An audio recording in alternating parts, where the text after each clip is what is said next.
we'll view it here. Yes, sorry, yes.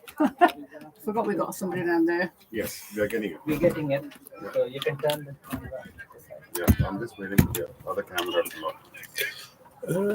Yes, because you're getting this camera. Apologies, everybody who was waiting for this live feed. Thomas is going to bowl. I need to just make sure we're connected, and we'll try and get the right camera on in a minute. And you've joined us as the second over is about to start.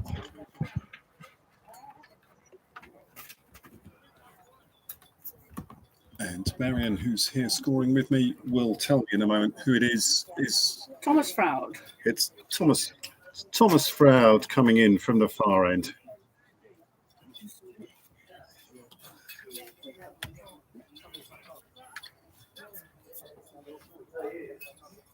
Welcome to everybody who has patiently waited for this stream. No ball. Right. We've opened the second over with the first extra of the day. That's a no ball.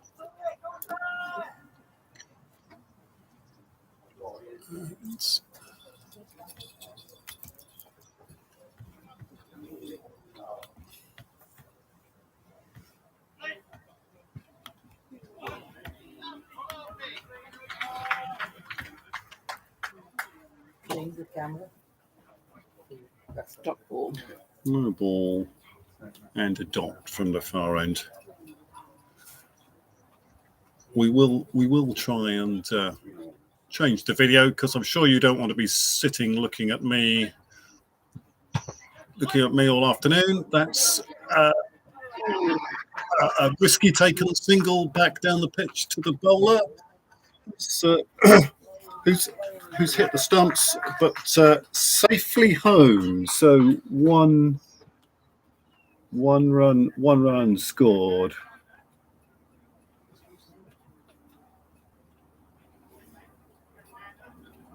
And the ball now back with the bowler, who's walking back to his mark at that far end of the ground.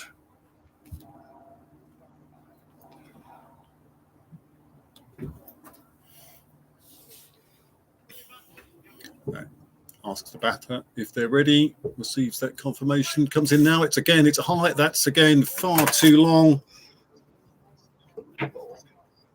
It's another no ball. It bounced just short of Paul Fisher, who's keeping. But clearly well past the batsman.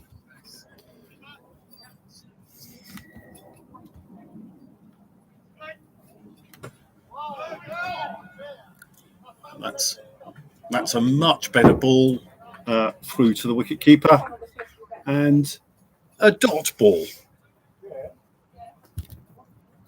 So we've now had 5 deliveries in the over, and we're halfway through it.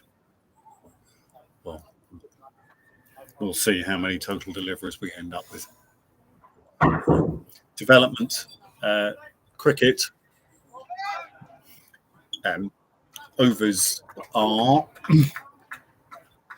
limited to 9 deliveries, even if they include a number of wides and no balls. So umpires have just signalled 2 to come after that dot ball, and the bowler's now back at his mark, comes in,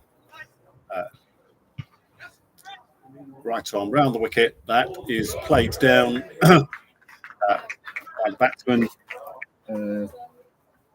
2 long leg fielded by Chris Wallace, and they are through for a single.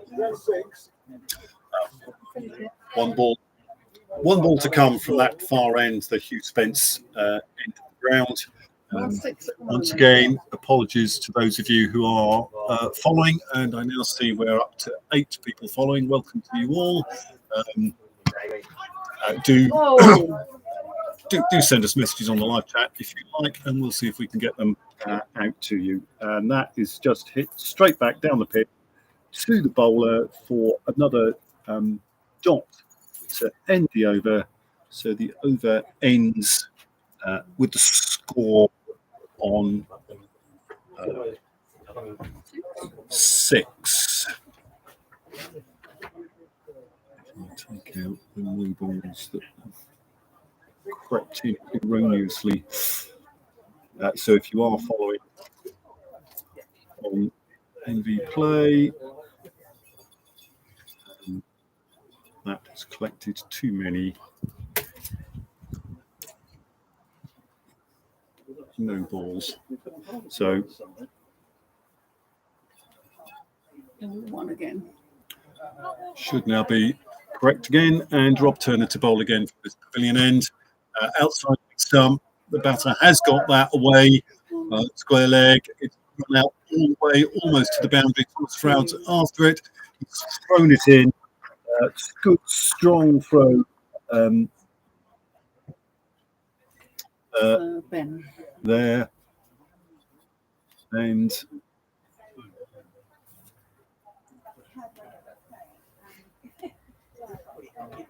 the first 2 runs scored in the game.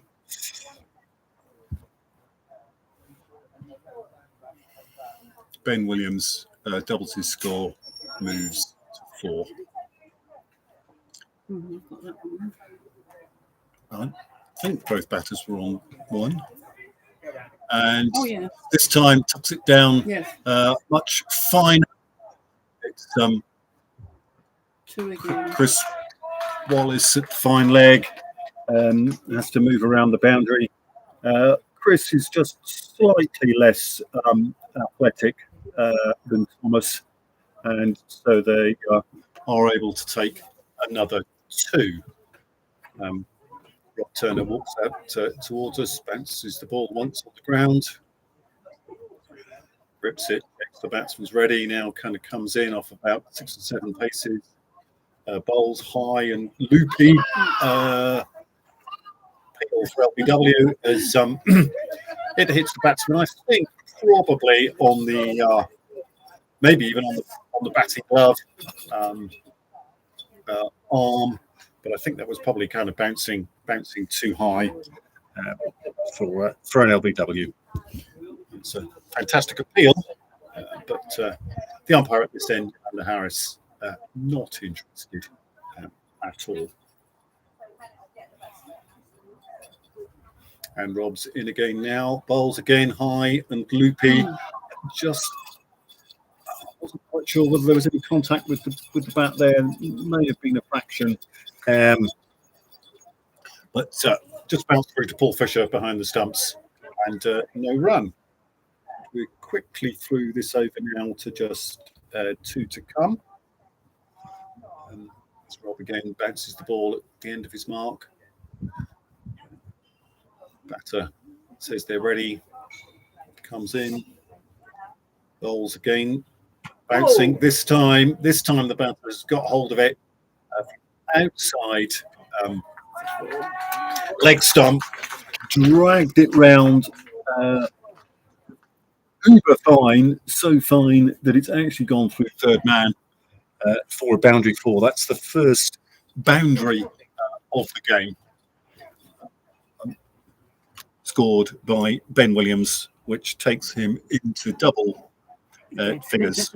He's on 10, not out.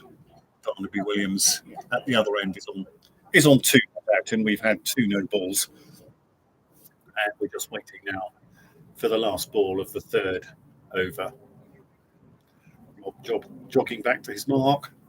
That trademark single bounce of the ball as he turns. Just his cat, the field is just adjusting itself slightly. I'll try to give you a full field placing for the next over now. We've overcome the panic difficulties of starting a scheduled live stream. This is punched out towards point. More out there fielding. He did have to run some way out, and again they were able to take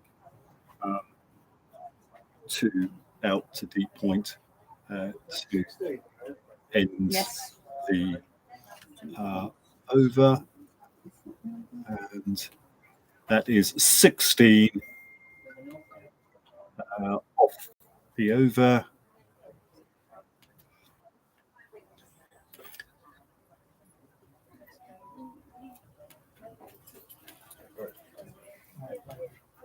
And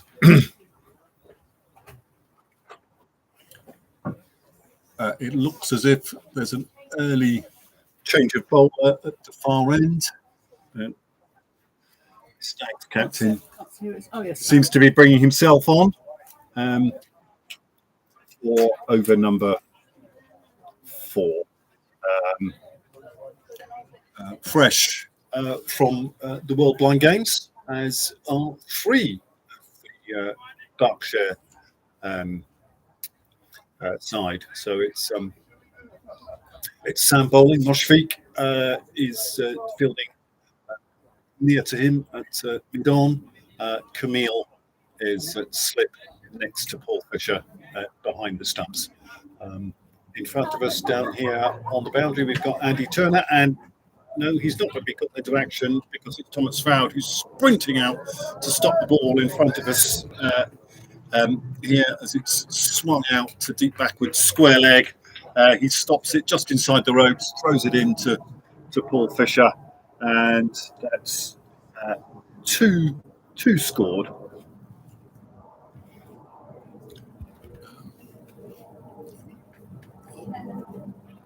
As soon as I can, I will try and adjust the camera and set the other camera. This is out to point. It's Connell fielding out at point, and again that ball was most of the way to the boundary when it was fielded, and they were able to run 2 again. So this over has started as the last one did, with 2 2s. Sam lining himself up to the shout from Paul Fisher. This time the ball is much finer. Andy Turner was almost across to collect that, but Thomas Fowd sprinted round from his position to grab it first. Thomas is at square leg, about halfway back to the boundary, and Andy Turner. Put the laptop on this. Put the laptop here and fix it. That's it.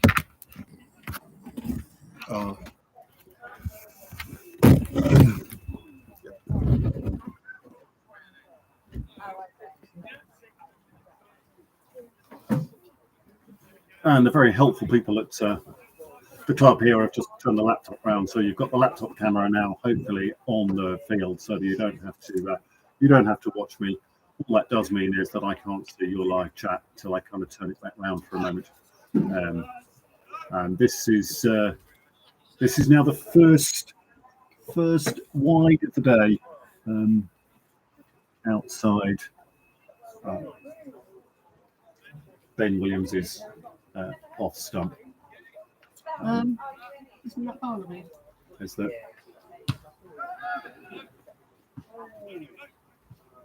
Have I got the factors the wrong way around? Mm-hmm. You may more likely to be me.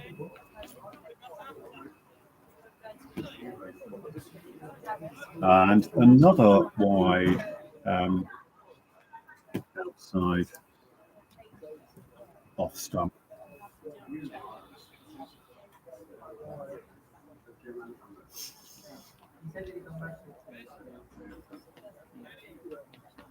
No, you're right. That's bad.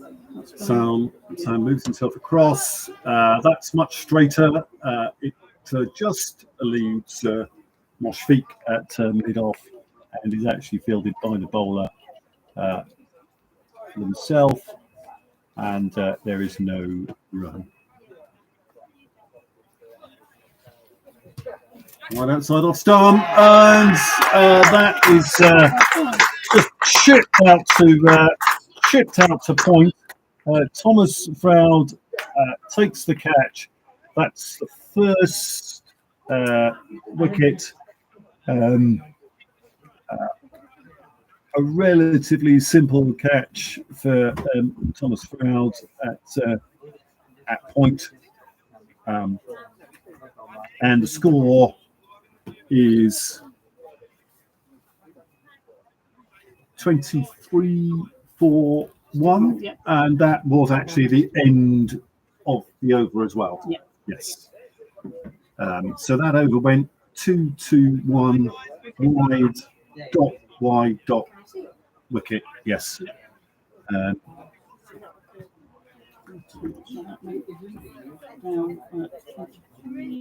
And as all who follow blind cricket will know, as Dorset didn't open with a totally blind batter, they now have a totally blind batter in at 3.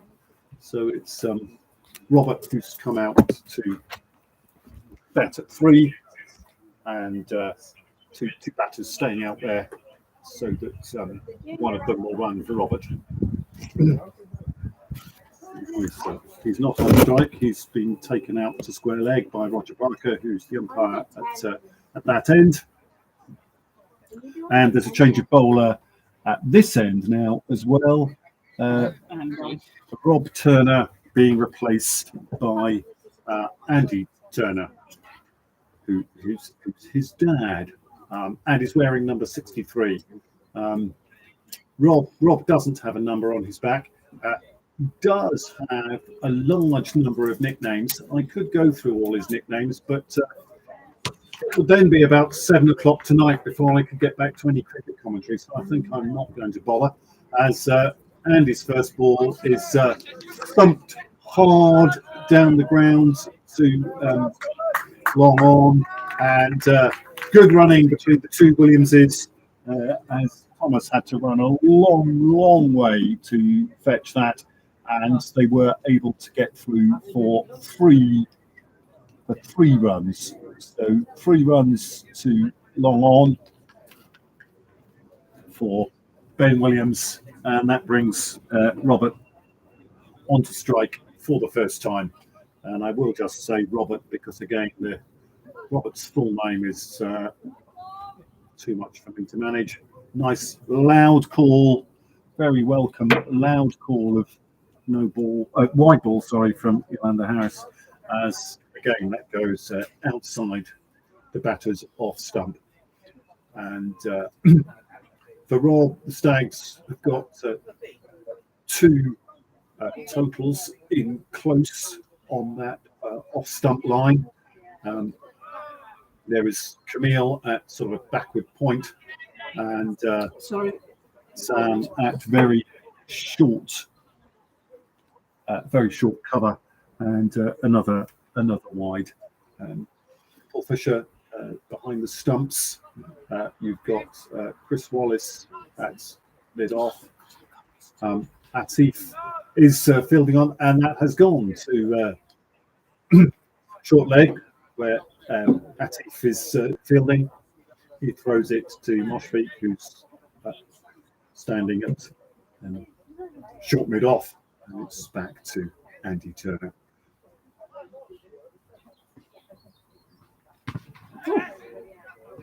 This is Rob Turner in the covers, who fields as Robert takes it out there for 1 run, and therefore two scored. The other fielders, certainly for Rob, out of deep square, you had Thomas Froud and That's a fairly square fine leg. Connell, Moore, and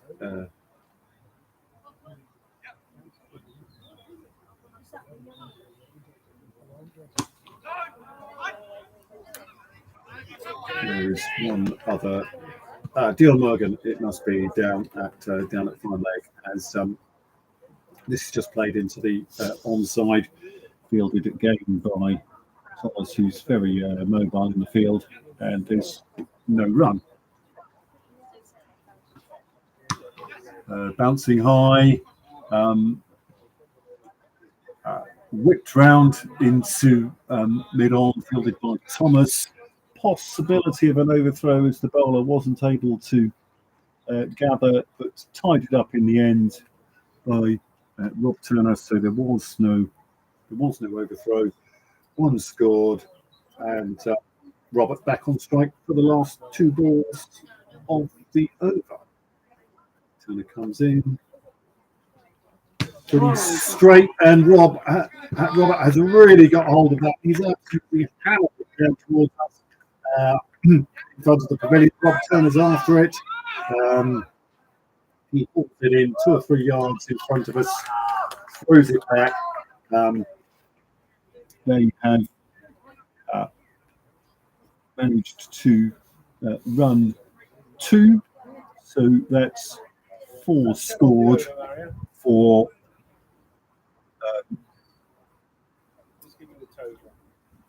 that's 35. That score is 35 for 1. Did I miss a ball there, Marion? Because I've only got. I had 3 wide. Dot. Oh, what was there a dot between the 2 wides? Yeah. No, 3 wide dots. Ah, 2. a dot after the wide. Yes, I missed the dot after the wide. Yeah, okay. Apologies. Sam's bowling again.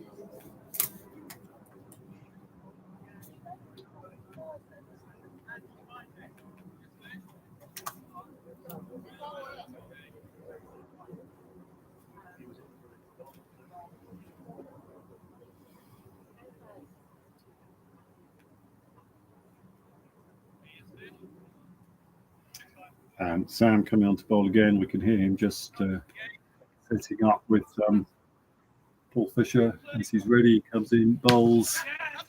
This is a bit leg side. It's come down to fine leg.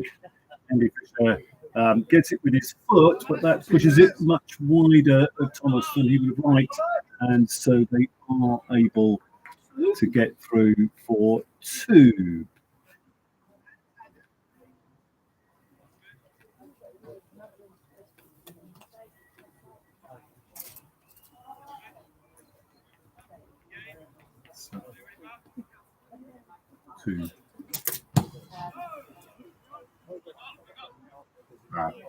This one is just played down to mid-off.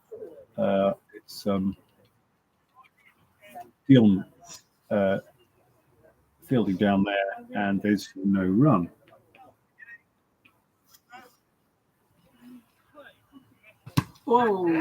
This is lofted towards Cal corner. 1 bounce, 2 bounces. Thomas catches it on the boundary. Strong arm back into Paul Fisher, and they scored 2. Ball thrown back. Roger Barker helps to get the ball in and hand it to Sam.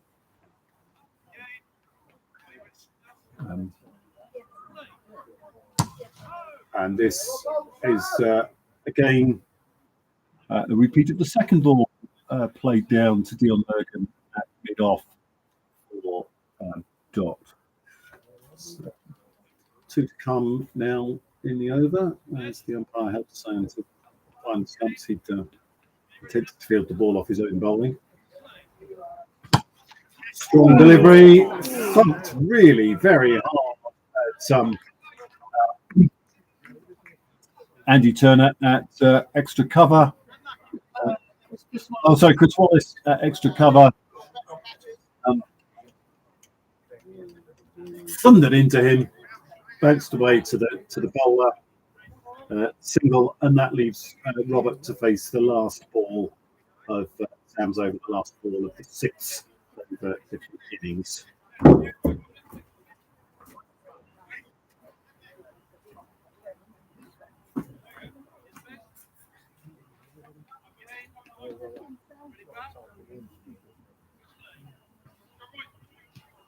And Robert just plays that out gently towards point. Fisher jogs out to collect it at short point. They don't take a run. And that ends Sam's second over. And the score is 40 for 1 off 6. Robert has 6. And Barnaby Williams has 16. Ben Williams was out, caught Thomas Fowd, bowled Sam for 12. Right. I'm just going to bowl again. Andy Turner to bowl again from this end. Second over for him.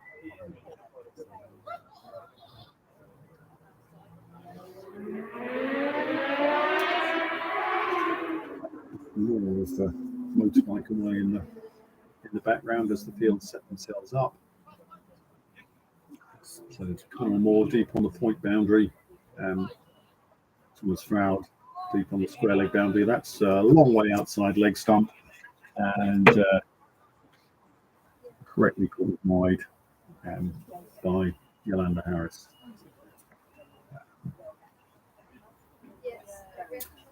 So it's Dion at fine leg in the field this time. That's struck out. Too long on, Rob Turner across, diving to gather the ball and make sure it could go past him. Very good stop, and so just one run scored. Brings Robert onto strike. Some of the field is just closing a little with the totally blind batter on strike. Comes in with his shortish run, really only from where the umpire is. Robert plays it out. Square leg. Oh, but that was that looks to have actually been a bit of leg first though, so a half out LBW for Robert. Totally blind batters do get 2 strikes in a round for leg before in this format of the game, so Andy Turner's got half. If he wants the credit for the wicket, he'll need to pick up the other half. If somebody else gets the other half, they get the full credit. This ball is outside off stump, and Robert does look to try and drive, makes no connection, the ball just goes through to Paul Fisher and behind the stumps, and there is no run. Turn up again, bowls. That looks as if it might have been a fraction long. There is a no ball being signalled at it is coming through from the umpire this end as well, as Robert still managed to get it to long on, where it was fielded by Rob Turner. So that's 1 run, 2 scored off the ball. This leg side and whipped around the corner. Dion at short fine leg, another single,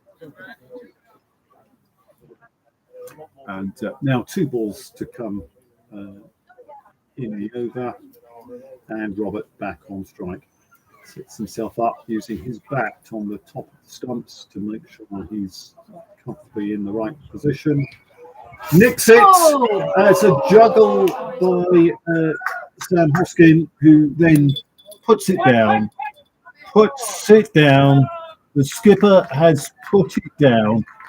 It's into his hands and then down.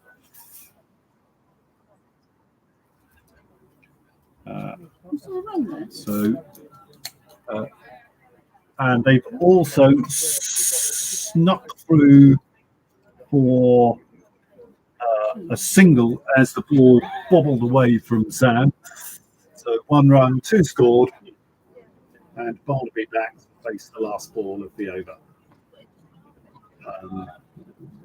1 bounce, fairly well down leg side. Umpire has a careful look, decides it's not far enough to need to involve them, and we finished 7 overs, and score is 48 for 1. Yeah. 8 off the over.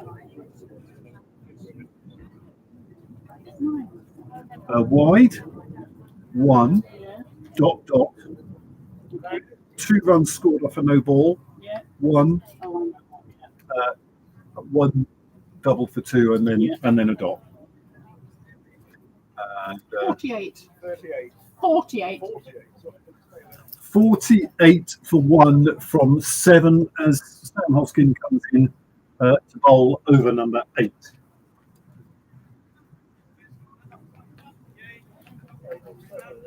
Paul Fisher gives him the shout of stumps. And, that's a good delivery straight through to Paul behind the stumps. And, no run. This one, Rob hammers straight to Camille, who's fielding at short cover. Possibly that was a chance, but nothing like as easy as the one that the skipper put down in the last over. And at least this time it was well enough blocked to not leak a run. Another shout from Paul, another call from Sam. This time Robert does get it away through wide mid on or deep extra. Moore has to run a long way round to field that, and so they're able to run 2, which is 4 scored, and brings up the Dorset 50 in the 8th over. 52 for 1 off 7.3. Connell had to run all the way around from where he's fielding at point or fairly square cover. Rob chases this one outside off stump, and this time the umpire at the far end, Roger Barker, has a careful look and decides it is far enough outside the off stump for him to need to intervene and signal wide. Quickly round to the next ball, played out by Rob into the leg side field, where Dion picks it up at mid wicket, and there is no run. So we're quickly through to 2 to come in the 8th over. Again, this one just evading Robert and going through to Paul Fisher for a dot. And we've reached the last ball of the over.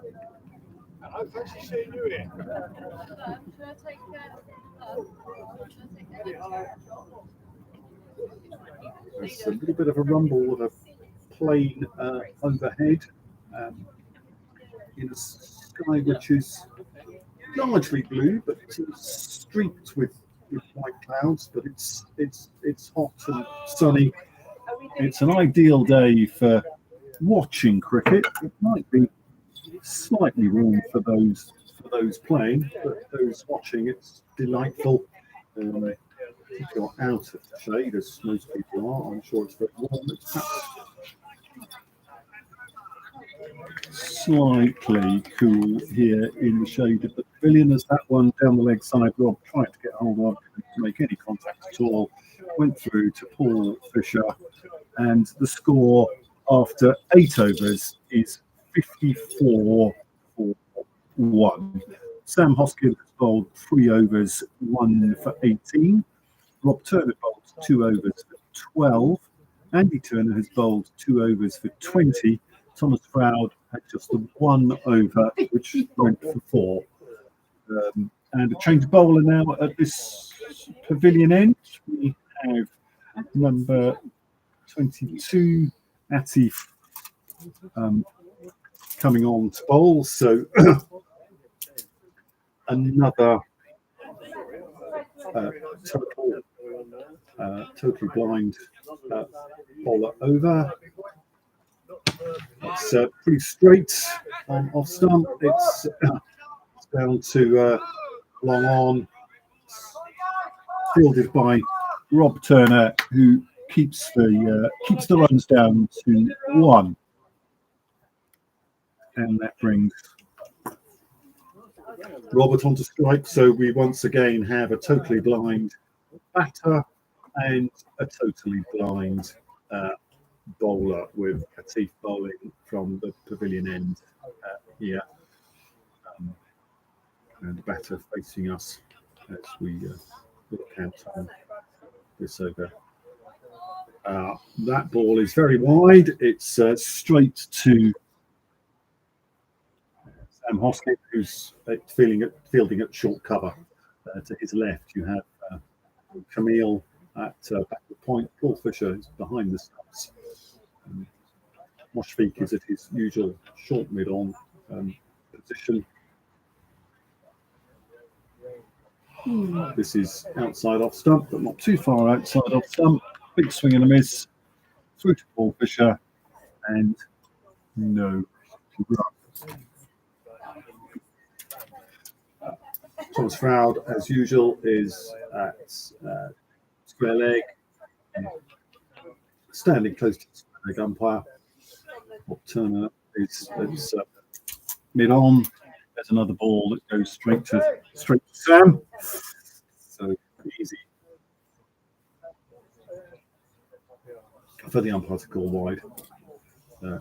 Chris Wallace is at mid off. Conor Moore is at deep point, and Deal Morgan down at fine leg. This is well connected with outside point. It goes past Connell. It goes all the way to the boundary. There's some big cheers from Dorset players on the boundary. As boundary 8 for Robert to bring his score up to 22 from 15.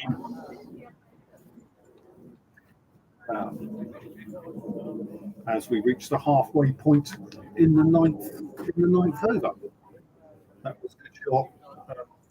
Wrong-footed Connell had to turn and chase it, and it was racing away to our left to reach the boundary in front of the Dorset players and supporters, who I think you heard cheered that all the way through. Paul Fisher just adjusting the field, trying to make sure that if another one does get past Sam or between Sam and Camille, that Connor's better able to pick it up out in the deep. This one is to Sam, and he does hang on to this one. It was hit very hard to him, but having dropped one, he's hung on to this one.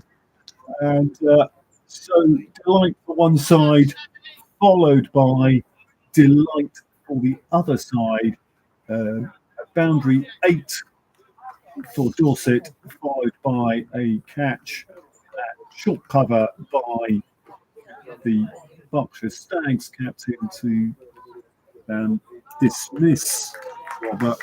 The score now is 73 for 2 as Tim McKenzie comes out to bat. There's just the one ball. No, it's just one ball left in the over.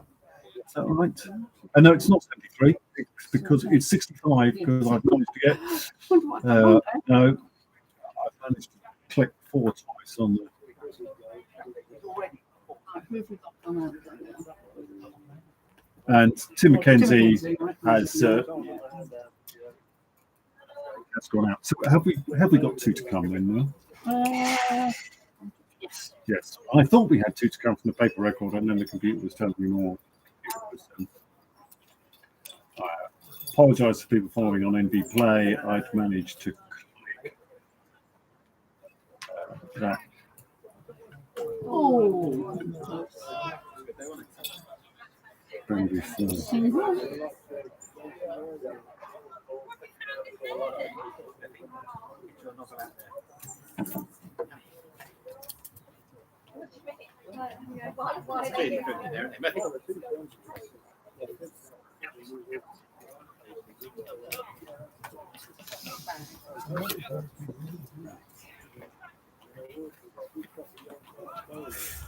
And, Tim off the mark with a single, and then the over ends with a dot.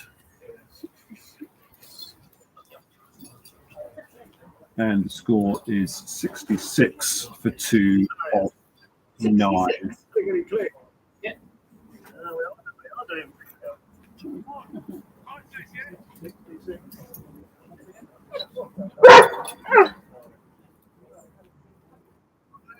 Sam again. And Sam to bowl out by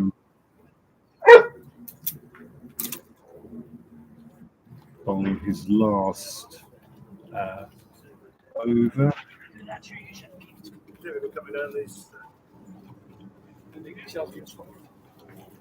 Tim McKenzie on strike. Tim on Did you want this one? Did you want this seat? just the one run from the one ball he's faced. Down the leg side, it's too far down the leg side. If the umpire has failed to make connection with it, it's signalled as a wide.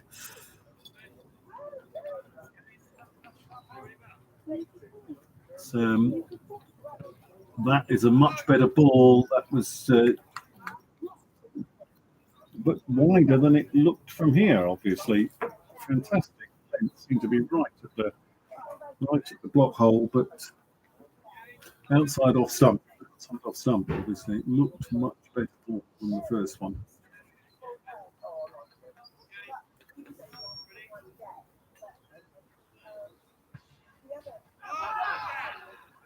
Well, that must have been straighter, but not straight enough. There was a big appeal for LBW as it struck him, but very clear call of not out from Parker at the far end of the ground. Well, now back with Sam. This is high in the air towards square leg. It's Thomas Fowler who's underneath it. That's the safe pair of hands within the Berkshire side. So a very short appearance today for Tim McKenzie as perishes in the way in which you might think that the Dorset batters would be careful about being that's by Thomas. That's the second catch in that direction as we reach 68 for 3, and Steve James comes out to bat with 4 balls left before the drinks break.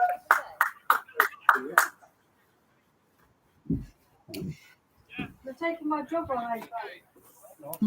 So little bit of consternation in the field because we now have a left-right batting combination. So people moving themselves around, deciding who's going where for the left-handed Stephen James.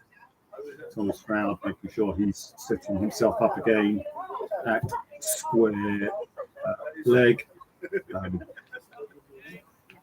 come or more is at mid wicket. This is outside the off stump, through to Paul Fisher, and there is no run. Rob Turner is fielding at fairly deep point.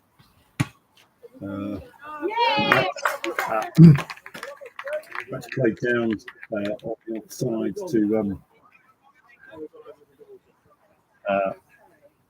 short mid on, where Moshfik makes a good stop, and there are now just 2 balls to come before the drinks break.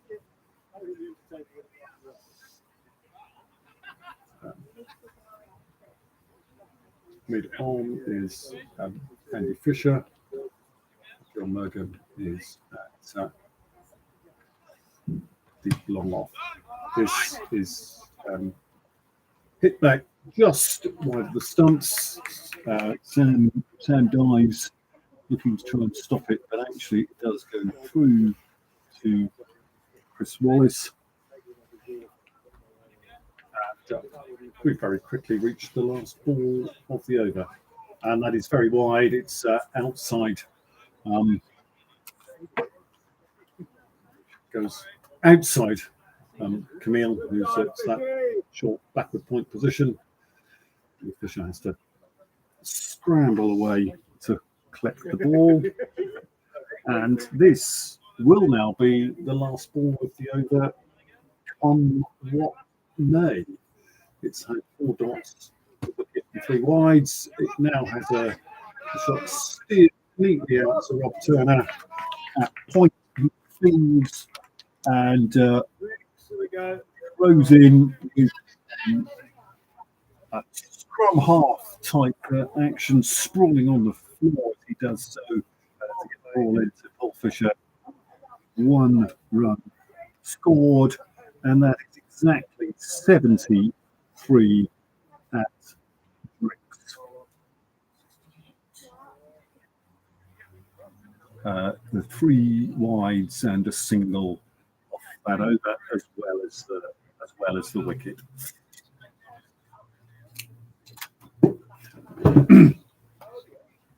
And just a moment or two then to apologise to people for this live stream not starting as intended.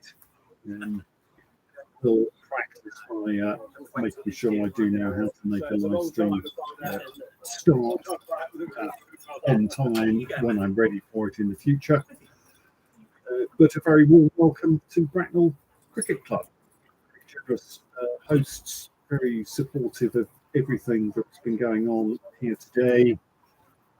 If you might use the artificial pitch, they kindly asked us to move on to the grass pitch, which they could hold before we start to play. Brought their large club boundaries in to 40 paces, and made sure that the top increase was well marked for the runners, and they've been absolutely looking after everybody as we now all come across for drinks. The umpires have just come towards me, and I'm going to say to them, the scorers have 70 for 3, and they seem to be happy with that. Of course, they're responsible for the scores. We just make something up, and they usually say all right. I don't know how that happens, but anyway.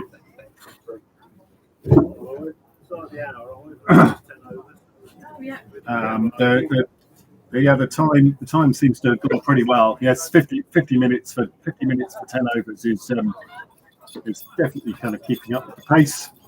The umpires have just had a drink. They come over to speak to us. They are heading back out into the middle. Looks as if the drinks suppliers are just about leaving the fielding side alone. The 2 batters have completed their drinks. They're just walking back out to the middle. So to remind you,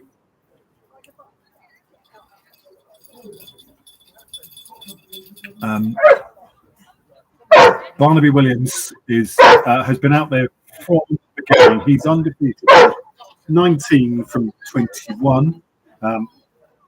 we've had two batters fall caught by Thomas Brown at the square leg. That is both Ben Williams and Tim McKenzie. Ben scored 12, and Tim scored across the wide. Stephen James is one not out, and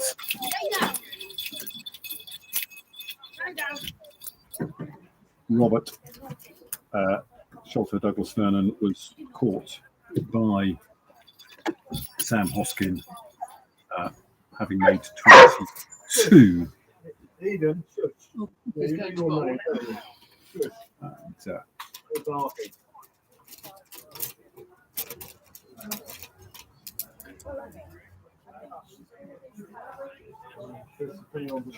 change of bowler as Yeah.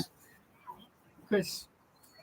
Chris Wallace replaces Atif Umar at the pavilion end after drinks. We are through 5 of the 6 required overs to be bowled by totally blind bowlers, so one more of those will need to be delivered in the innings. Sam Hoskin has completed his spell, 4 overs, 2 for 22. Umpires just checking that we're ready for the Act 1, Scene 2 of this cricket match. Again, starting from the pavilion end, and it's the left-handed Stephen James on strike. Chris Wallace comes in, it's outside, off stump, it sort of bounces out. On that offside, it's chased by Sam Hoskin, but he can't get hands on it, and they are through for a single.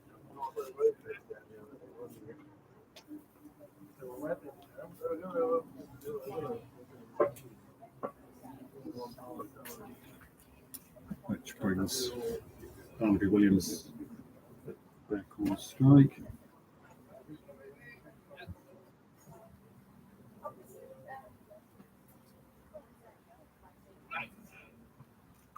Oh, and he has literally thrown the bat at that. The ball has gone safely through to the wicketkeeper. The bat has travelled rather farther down towards fine leg and has been handed back to him by Connell. So if you've never seen anybody literally throw the bat, you've now heard somebody literally throw the bat at that one, which was just down the leg side. And I think the fielding side.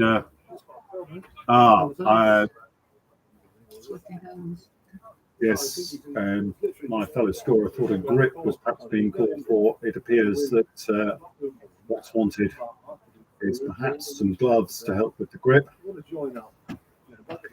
It is a rather warm day, so as I've said, very pleasant and enjoyable sort of weather for watching cricket. It will be a little bit more demanding trying to play the game. I'm sure people will be getting warm and potentially sweaty.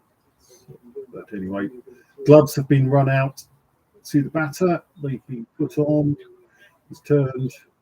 He said that he's ready, and the bowler now kind of comes in. A couple of easy steps, 2 or 3 harder ones. Again, down the leg side. Again, another big strike. This time the bat stays in hand.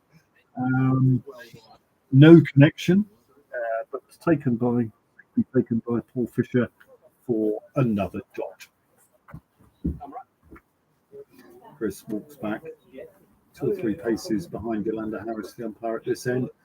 Sort of walks up to her in its run and accelerates with the last couple of steps.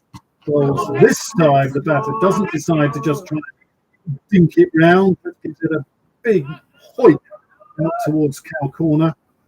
And there's a race between Dion and Thomas to collect the ball, and many of you will not be particularly surprised to hear that the winner of that race was Thomas.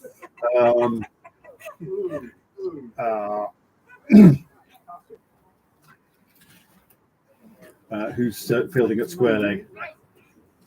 And this is moved up again. This time it's straighter. This time it has to be Dion, who just has to run 3 or 4 paces to his right to gather, throw it back in to the bowler.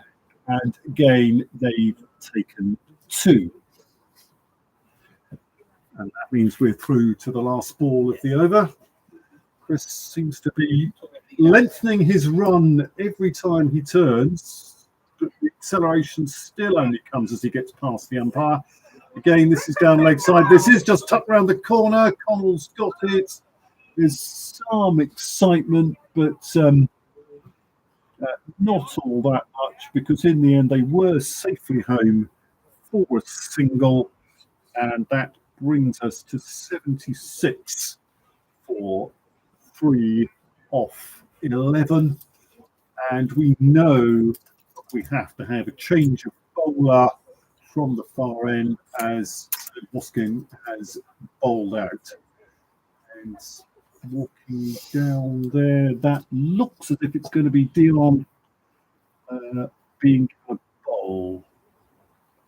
I think it is Dion being given a bowl, isn't it? Yes. Yeah. He's one of the stags who doesn't have a number on. I don't know why he doesn't have a number on. Rob Turner obviously doesn't have a number on because they were going to put his nicknames on his shirt, but there isn't enough material on the planet to put all of his nicknames on, so they had to abandon that idea. So Dion with his first over from that far end of the ground. It's slightly leg side. The batsman has just waited for it outside leg stump and given it a really hard clonk to get it super fine and through third man for 4 to move the Dorset score on to 80.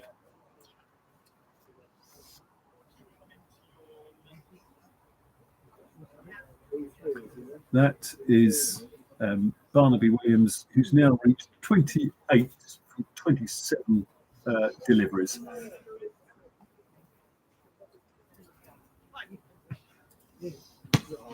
This time he drives it hard down the ground, but very aerial. And in fact, the ball stops up in not even very much breeze and only goes just past the bowler as Chris Wallace comes into field and they take a single. So left-handed Stephen James on site, and some changes to the field being discussed between young Thomas Froud, old Thomas Barton isn't here playing for Stags today. I'm just making sure all the field is coming around correctly. So Connell coming to Emma side of the pitch on the pavilion at backward point, a few paces to the right of the umpire. It's Stephen James' legs played out to kind of cow corner. So Andy Turner and Chris Wallace converge on the ball to limit them to a single. Once again, the field changes. Thomas Froud comes across to square leg for the left-hander, who actually plays it out through with a flat-batted shot out to extra cover. Chris Wallace being kept busy is across fields, and there's 1 scored. And we've got 2 to come in the over. As So field again, swap round for the left-right combination. Two close-in B1s on the leg side. Sam Hoskin on the offside. This one too wide for the umpires liking down the leg side and signalled as a wide.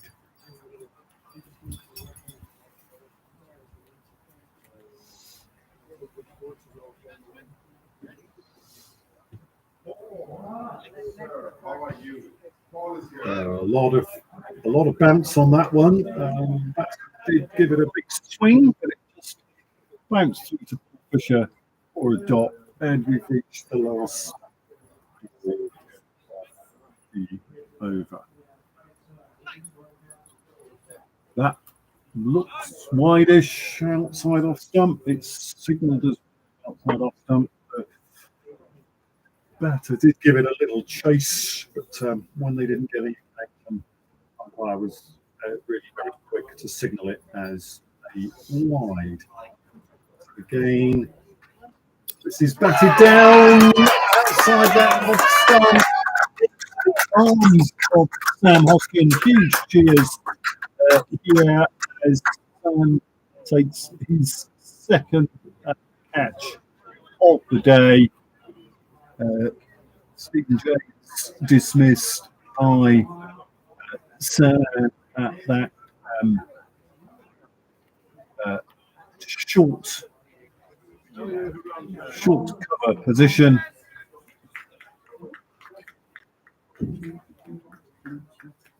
And last ball of the over, it's 85 for 3 off 12. As 5 for 4, sorry, off 12. Yes, I've forgotten to add the wicket. 85 for 4 off 12. Yes. Stephen James scored 3 off. So Albert Jordan has now come out to the middle. And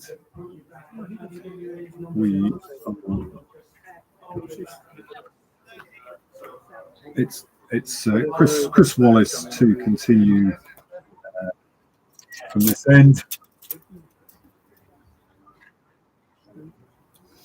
with Barnaby Williams on strike. He's scored 30 off 29 as Dorset playing in their third consecutive BCEW Southern Region T20 final. They've lost the last two, both to Surrey.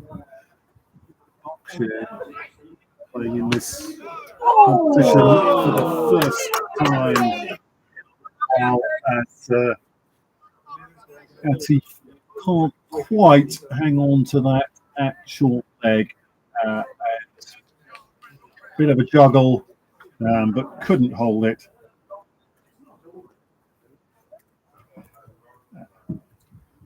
And so the ball back to Chris Wallace, who walks down.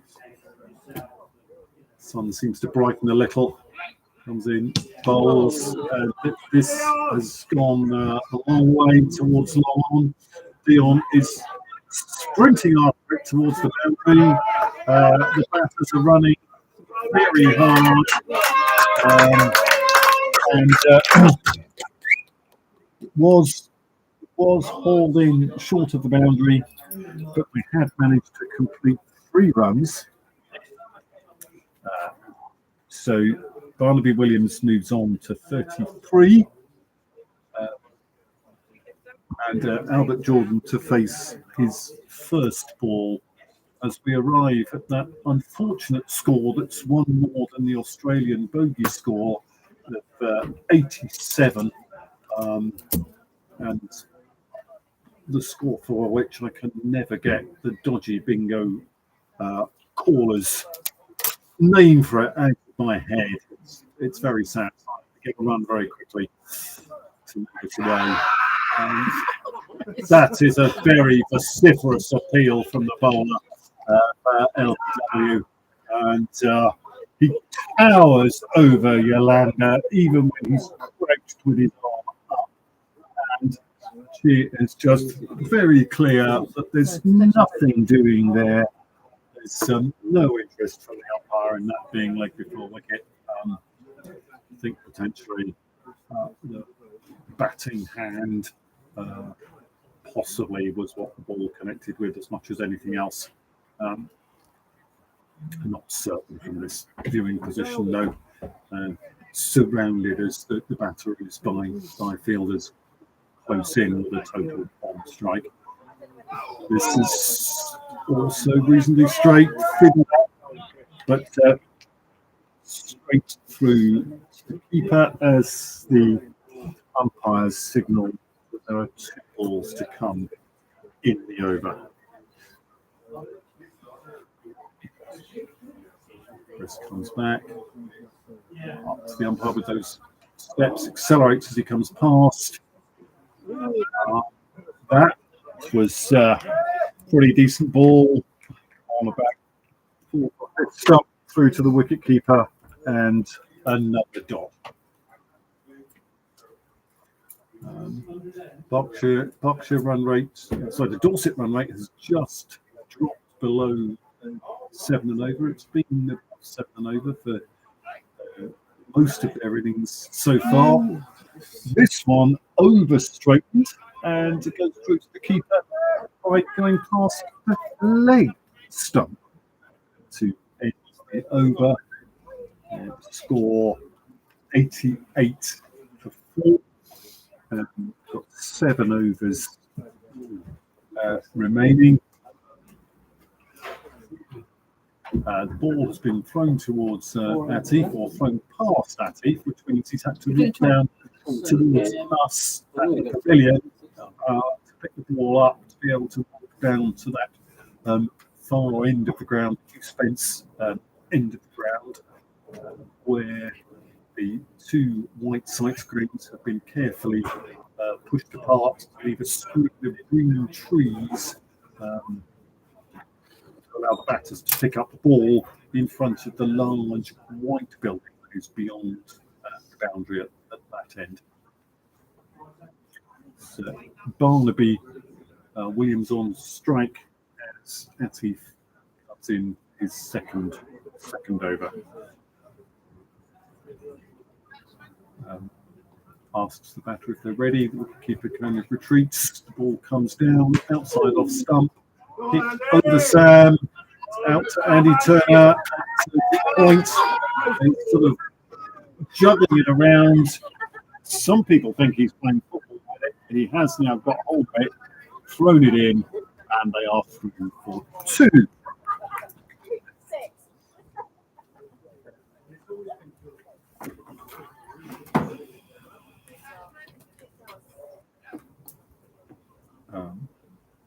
Andy Turner on his own out there. This is thumped down the ground on the offside, straight to Chris Wallace at long off, and it's just the 1 run there.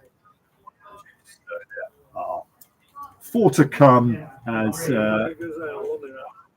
Albert Jordan comes into face for Dorset. Barnaby Williams has moved on to 36.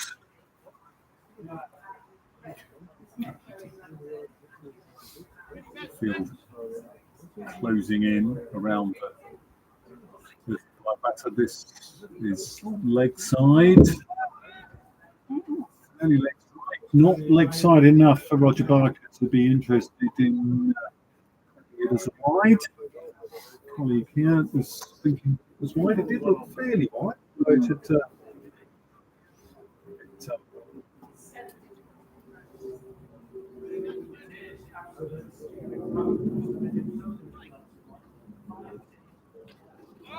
And Albert gets bat on ball there, plays it straight back to Connor, who's helped in the fielding by Chris Wallace, and there's no run.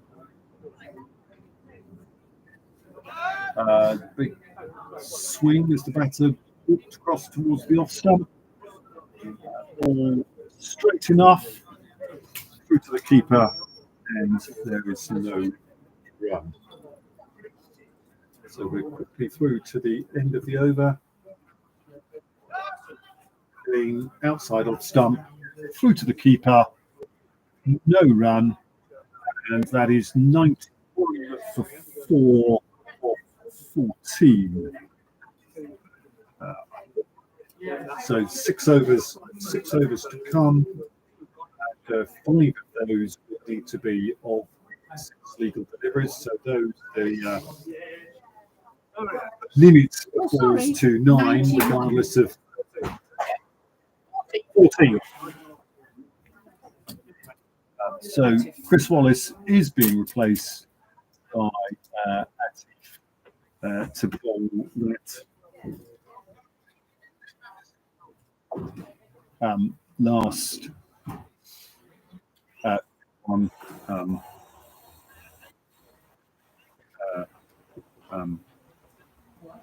over that is required. So that will be got in if it's the state deliveries to bowl. Andy Williams spacing. It's leg side. That's his sort of trademark shot. He helps it down. It runs away down to that far ground, and Colmore can only catch up with it after it's already gone over the boundary for another 4 runs to Barnaby Williams, which brings his score to 40 and the total to 95 for 4 in the 15th over. Yolanda Harris helping Atif to gather the ball in. He sets himself up by touching the stumps at this end. Comes in now, bowls on the leg stump, hit out towards wide mid on. This time, it's perhaps nearer to him. Rob Turner does run the foot race with Thomas and fields it first. So until the last half comes on to strike with 4 balls left in the over. Our fielding wasn't great. I think we dropped 1 or 2, didn't we? Field close in for the total blind batter on Thomas coming in very short square leg outside off stump. Shines the cross and drive it, but makes no connection. Crucial keeper, and it's a dot ball. We used to use sort of moonlight balls. We do have a photographer here today taking pictures, so hopefully there will be some moments of magic captured.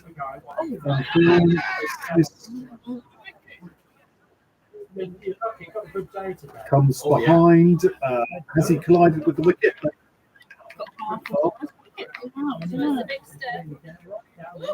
Well, must have hit the wicket and been out bowled then. It went behind his legs. And in those days, we weren't playing that many things. We're just going to check with the umpires that was bowled, if I can make this call. Fantastic days. Hello, out bowled. But they've been playing some Sundays, haven't they? Hello, Yeah. out bowled. Almost all Sundays we Me. league, Sunday league. Yeah. Sunday league got over, and then they've had. We're going to record it as bowled. And if that's wrong, we'll correct it. So the Dorset's captain comes out. I don't know. With 5 overs and 2 balls of the We've got 2 balls to go. 5 overs and 2 balls of the innings remaining. And the score 96 for 5. Oh God. Don't need it for a Sunday friendly. We had 4 of these balls. So who have we got to bring out now? It's Steve Bailey, the Dorset captain, taking strike now. there's another team. 2 we were- balls we left were quite a in bit at of what's the each name? over. They fielded Division 1, Division 2 players, and they refused to go off. He's bowled reasonably tidily. 1 for 17 from his 10 deliveries. So the guy scored 150. They wouldn't go after 100. So he scored 150 and eventually got out. And They thought set that's it. themselves for the Division 2 bowler. actually slightly better by going deeper than they had. And Steve steers it away backward of square. It's a chase for Thomas. Boundary. But it was far enough away from him for them to be able to get through for 2 Yeah, that's the runs thing with Sunday. to Steve Bailey. So last ball of the 15th coming up for 98 for 5. None of the others. The captain, he was involved with all the police work. Yeah. Crazy to hear. So he had, I think that was one weekend. He was on an investigation Oh, case he's in. until Going 9 a.m. its leg side, Steve kind of tries to find a gap between Connell and yes, he does. Connell, who does manage to gather and throws it in, but he doesn't stop from taking 2. So that means at the end of the over, that is the 100 up for Dorset. Exactly 100 from 15.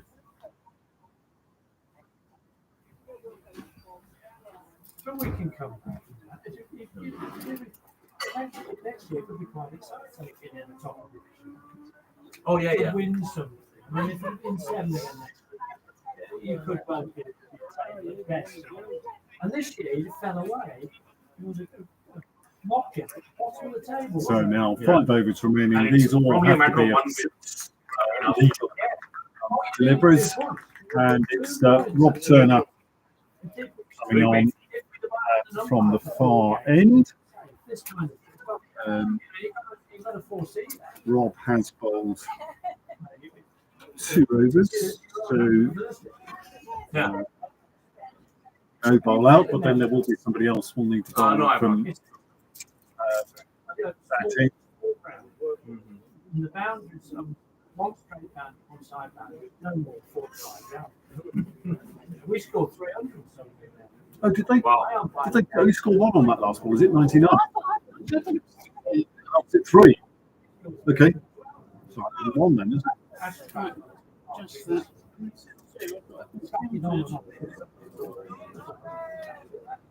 Got to 90, decided to use up another 5 overs. Steve near that and he got And he got 1. We did it. Oh, I'm happy to move. It was about and a no ball. Okay, okay. So I would have. That match. Remember us thinking short anything. Yeah, you are. So I remember this where he 200, he's 300, but then the opposition scored stays that. Yes. Yeah, and the opposition one of them. He got 3 and he got 1.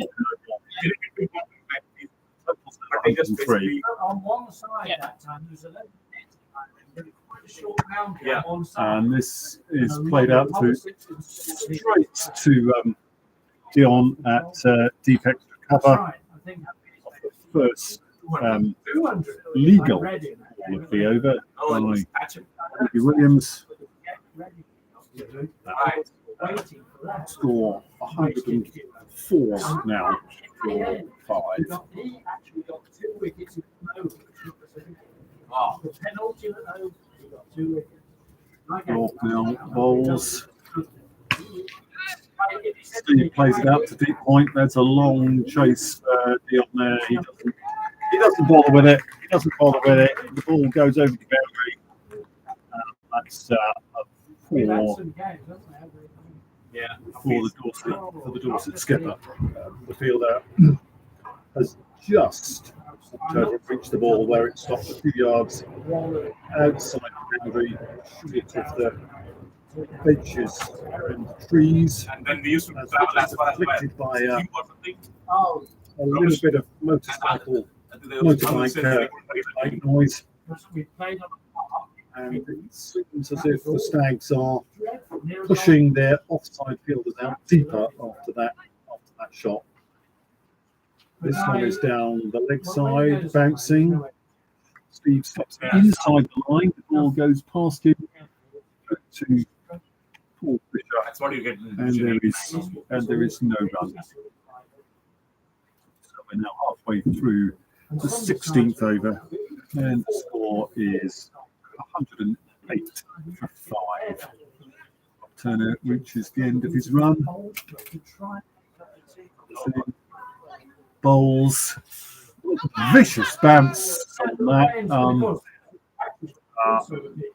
off the batter's body. Through is gathered by the keeper. There is no signal. There's no run. There might be a little signal between the umpires that have due to come. And teams were coming in and making huge Big scores, yeah. Little bit of discussion there between bowler and keeper. Keeper now walking back towards us and taking up his position. Bowler turning at the far end. Coming in up to the wicket. Bowls very straight, and Steve gets underneath it, sort of scoops it somehow and gets it down to a very fine third man for a boundary. So Steve Bailey has come in and scored 14 lost 7 balls with two boundaries. So he's looking to accelerate the scoring, which had dipped to just below 7 runs and over. It's now back up to just a fraction over 7 runs and over, as bowler starts running from that far end, comes in, bowls, and again it's very high. The batter flat bats it straight back down the ground. Fielders are running towards the ball. The runners are thinking, how many are they going to try and run? And as Chris Wallace eventually manages to kind of get round and get back in, So when we went to they Fox, have I was telling the guys another about that. 3. So that's 2 overs in a row that have ended with 3 runs being run. Reasonably expensive over that, with 14 off, and the score 115 to 5 in 16. We expect a change of bowler at this end, as Ati bowled the last over and completed the allocation of 6 overs. Totally blind batters. I remember that match. Back in 2012. Stags captain is in discussion with Because it's a small place, Roger that Barker, but he still lost that match. the umpire. I don't know whether that's finding out Not that particular game. a number of overs that different bowlers have got left. So I'll remember Thomas Franel 2012 Stoke when seems we to went have there to play. He lost with that his match. arms. So that was my first match for them. He's dropped or it's a little towel out. I'm not quite sure what he needs to be was the first game. Yeah, that's right. drying the ball. Yeah. He was chairman. As Dion comes off the field. Which was all you could do. You set in the field, and I thought, well, come on in. So Thomas Froud to bowl the 17th over from the pavilion end. Comes in, bowls. Good length, just little down the leg side behind Steve Bailey. Goes for a dot.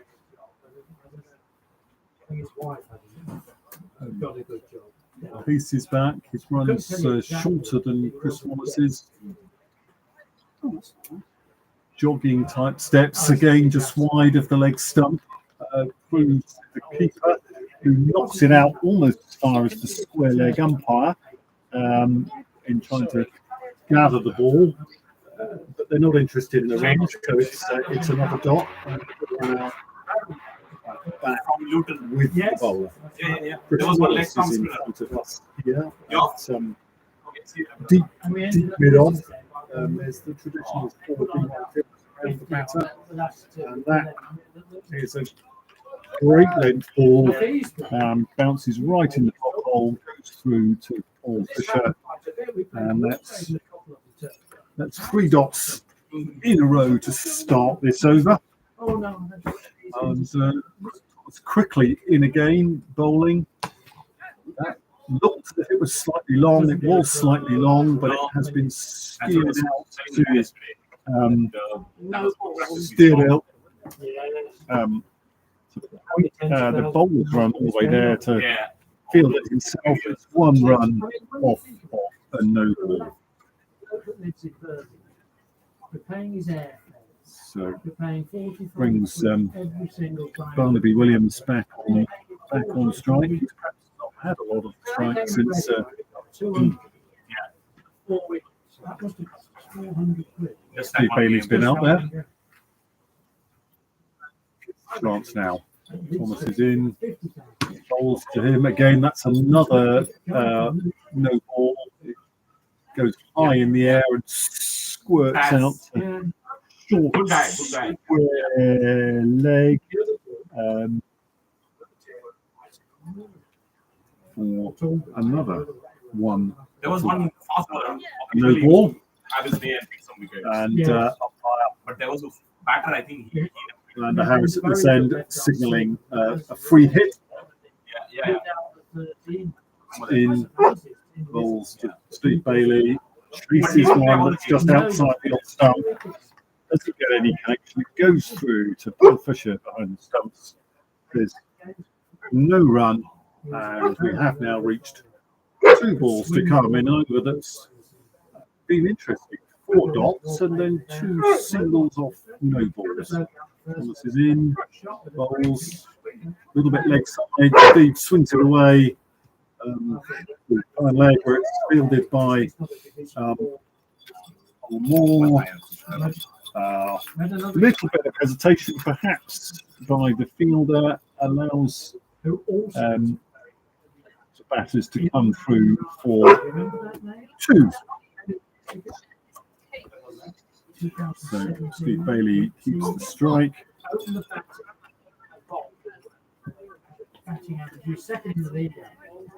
Wasn't there wrong with that? Another one outside the off stump, and this time the umpire thinks that that's a little bit too wide and signals it as such. So another one total, which is now up to 122 for 5, with 3 overs and 1 ball off the game remaining.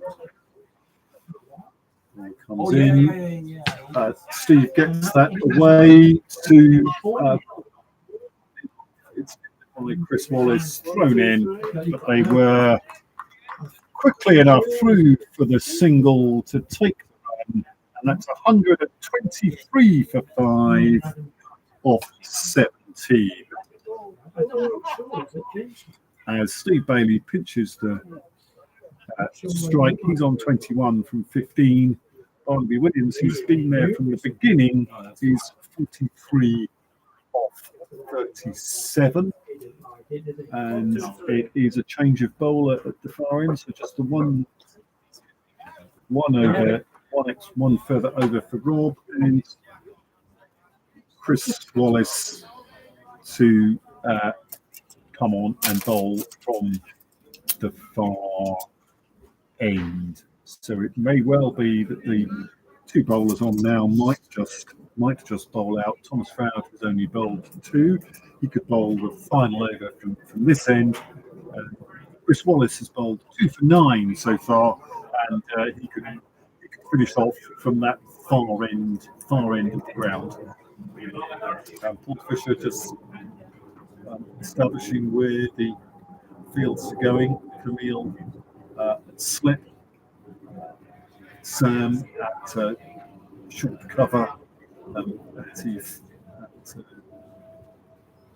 very short mid wicket, Moshfik at mid-off.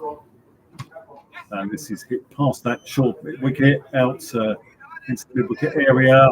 They're trying to get two on Thomas's arm, and throw is just slightly wayward, which does allow them to get back.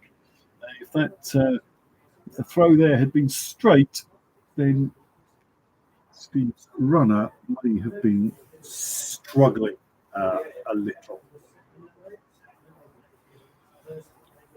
So bowler goes back to his mark,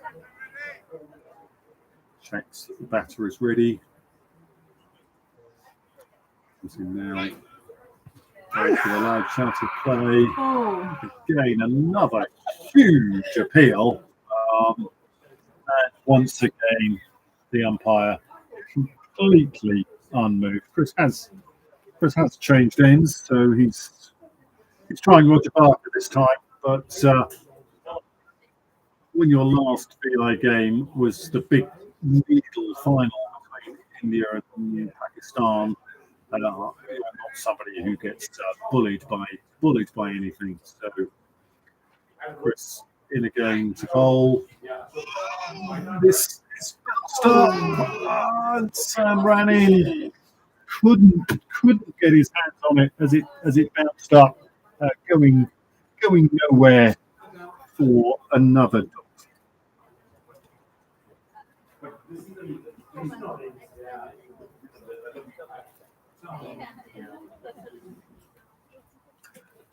So we have Rob Turner is out at a wide. Thomas Stroud is at his customary position at square leg. This again bobbled up next to nowhere. Well, in fact, in the end, it's spun away behind Camille at slip to be fielded by Paul Fisher, and this time they do take a run. That leaves Barnaby Williams on strike with 2 balls remaining in the 18th over. Field stays unchanged with the change of batters. So the one place in this big gap, if you can get it through, is deep extra cover. There's nobody out there if you can get the ball there. But this is just played back straight to the bowler, who fields in front of the stumps and quickly walks back to the end of his mark. Batsman just relaxes for a moment or two, takes his guard, and comes in from that far end, and that is out. That is out bowled. And I think there's no argument about that. It's 126 for 6 at the end of the over, and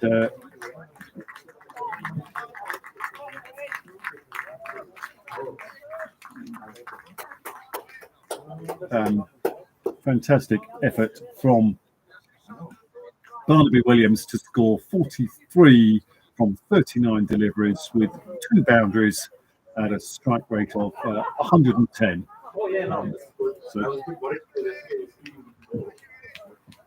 So 2 overs remaining, and it's Tasha Smith who comes out to join her captain in the middle. Tash, one of This year? well, everybody playing this game is remarkable, but Tash makes a particular effort. She's totally blind. She's also in a wheelchair. But loves the game, wants to be involved, feels very well. In last year's cup final against Surrey, she got back on ball every ball she faced, I think. But anyway, it's Thomas Stroud with the ball in hand at the pavilion end to bowl to Steve Bailey at the moment. And comes in, bowls, and Steve can't get very much on that at all. Just sort of dribbles out into the leg side, going almost nowhere, where it's fielded by Latif, and there is no run. Thomas already back to his mark. Oh, Yeah. little word, little discussion there with the umpire. That's is there? Maybe not. He's in bowls. Steve gets this towards mid-off, but not far enough. It only goes the length of the pitch, and Thomas Froud is able to get underneath that and take a catch off his own bowling.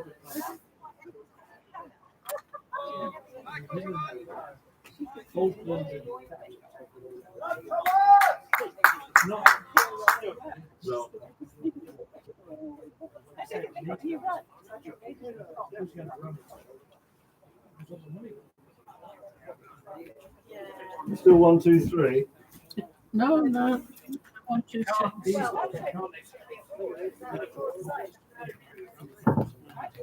Disturbing themselves. Michael Parsons is coming in now. Yeah.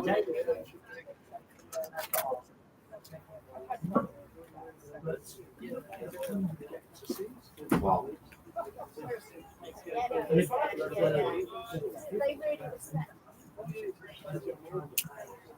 No.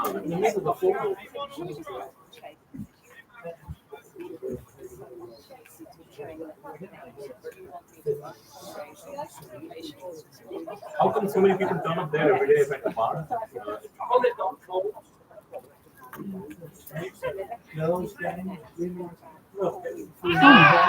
And then three real teams.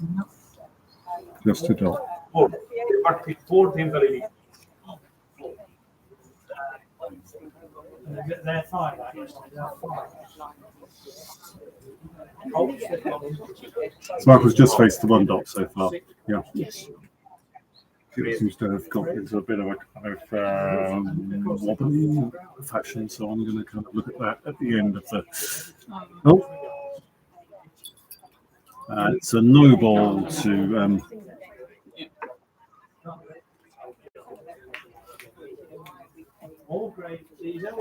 If you are trying to follow on ND Play, the computer is kind of thrown away, which I'm going to fix at the end of the innings. So if you're listening on both, you will find ND Play will slow up because nothing's going to happen. I've got to try and get the computer under control. Oh yeah, I'm not going to try and do that. So many. While the game's in progress, this is hit back by Michael to Thomas, who again fields off his own bowling as he did in taking the Colton Bolt a couple of balls ago. And we've now got just 2 left in the over. Thomas goes in. That's behind his legs. And it's a no ball. So free hit.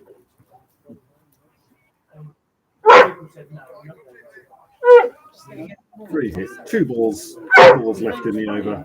Score 128 for 7. And with Dorset only having 9 players, this is the last wicket stand. Through all the games, a free hit from after no balls. So, yeah, and no balls in the last 5 in this format. Yes, so we are now at the last ball, though, aren't we, Marion? Just 1 ball to come, and then 1 over to come from the far end. In pass to Michael, does get back on it. It goes up in the air. Nobody's able to catch it, and they sprint through for 1 run. 2 scored, so we're 130 for 7 at the end.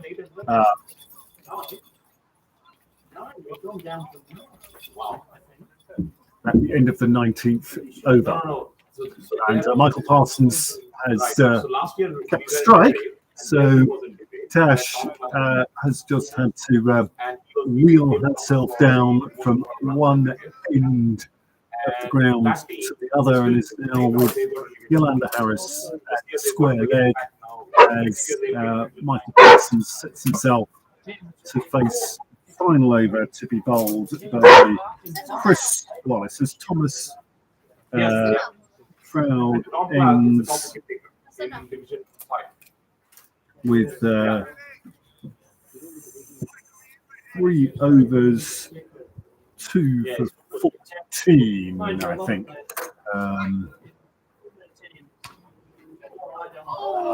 Hit towards Sam, it bobbles, he can't hang on to it.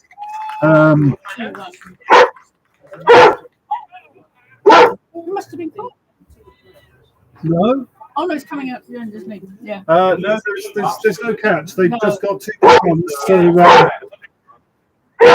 it's Tash to face her first ball of the innings as Michael gets another 2 after a juggle from the Stags skipper.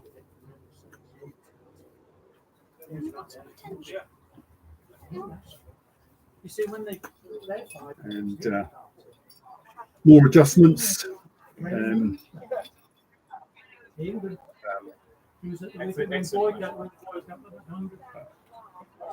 Batting in a chair and left hand as well, so they're setting up quite carefully. The field is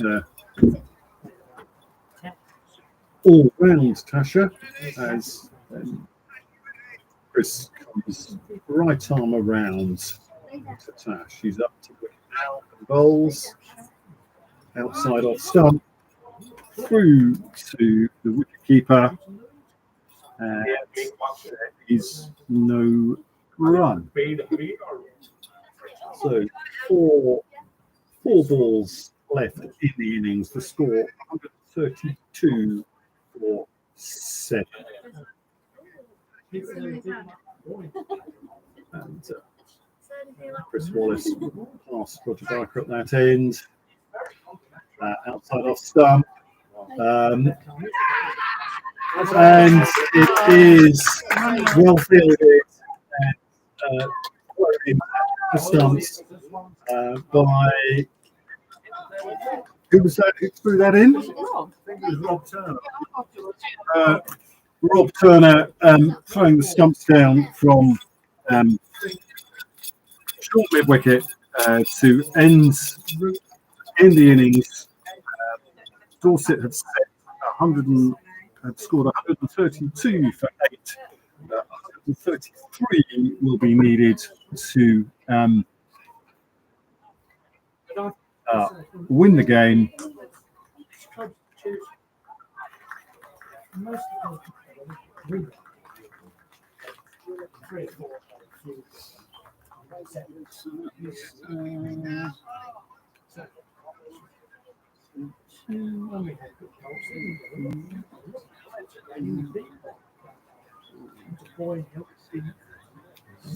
But these are under levels. No, these were out. These were up to 17. John and I only ran 2 levels. John. And we'll give you a break from kind of conflict as we come off the tee. And if you are following on MB Play, I will try and recover the score to get it right. Something funny has happened when Robert was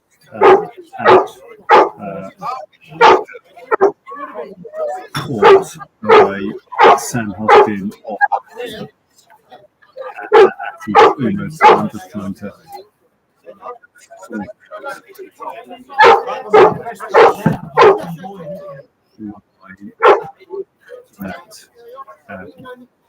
if I can.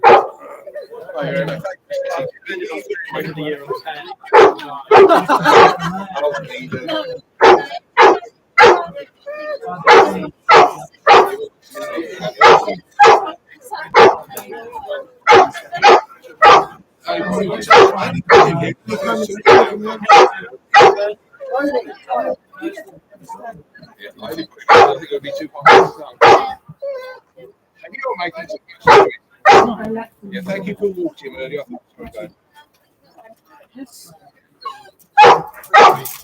No, you stay here. Okay, I'll give you a short walk, all right?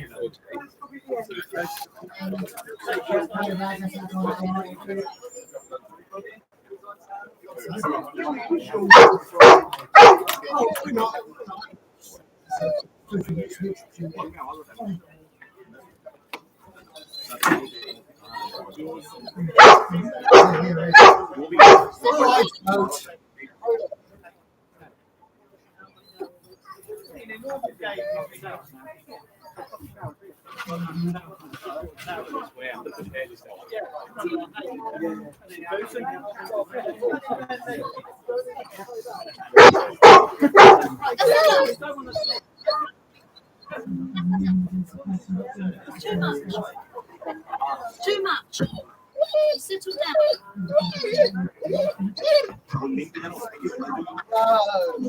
Next time I come back.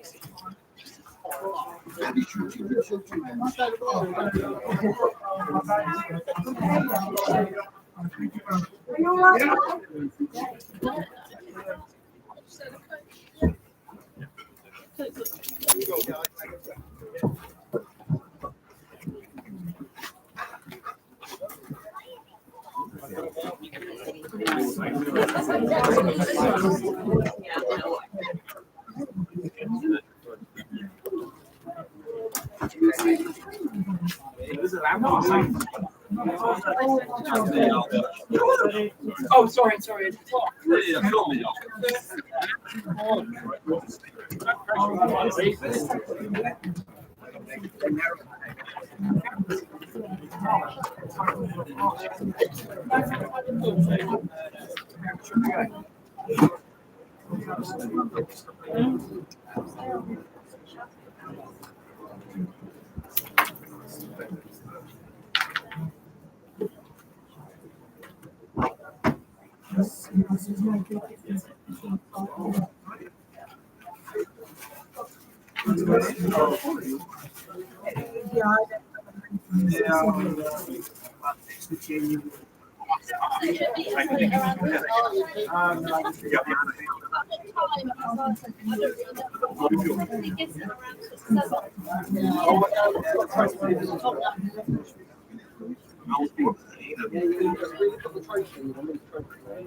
Yeah. No. Oh, okay.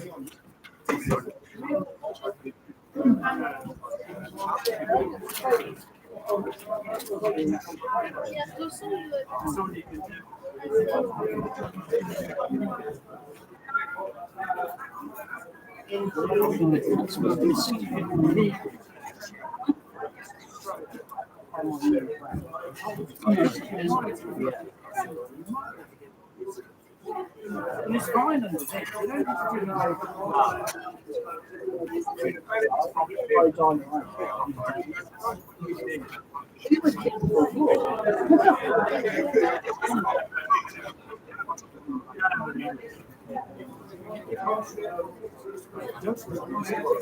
Oh, yeah. I remember that. And it was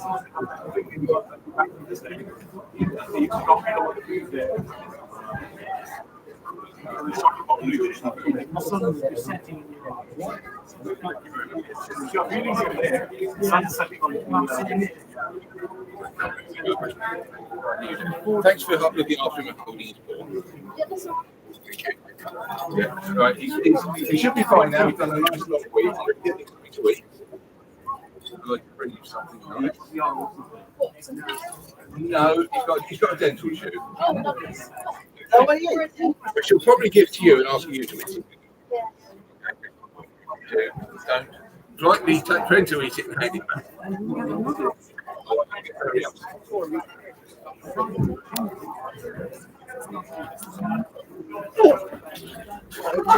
From there, really. Just let's go up the step. Yeah, they're not. Yeah. I'm putting it down.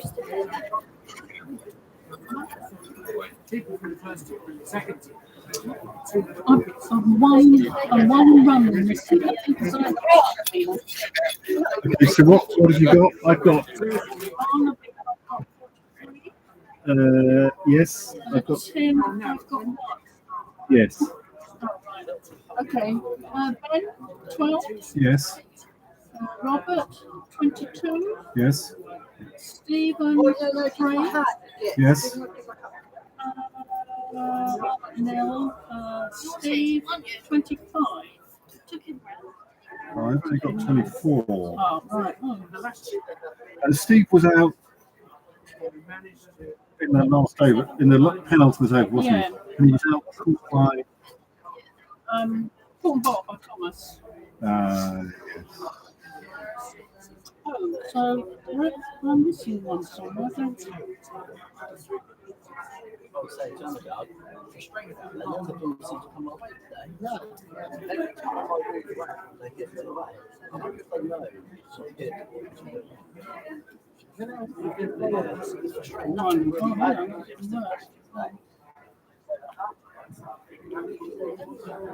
so you got Steve on 24, had you? Yes.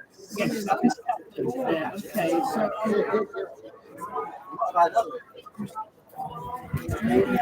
More for me, right?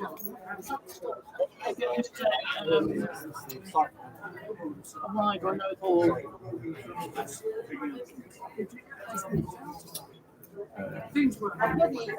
Washing the teeth. Yeah.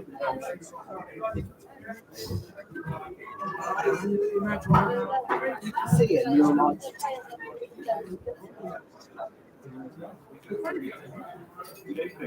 No, they gave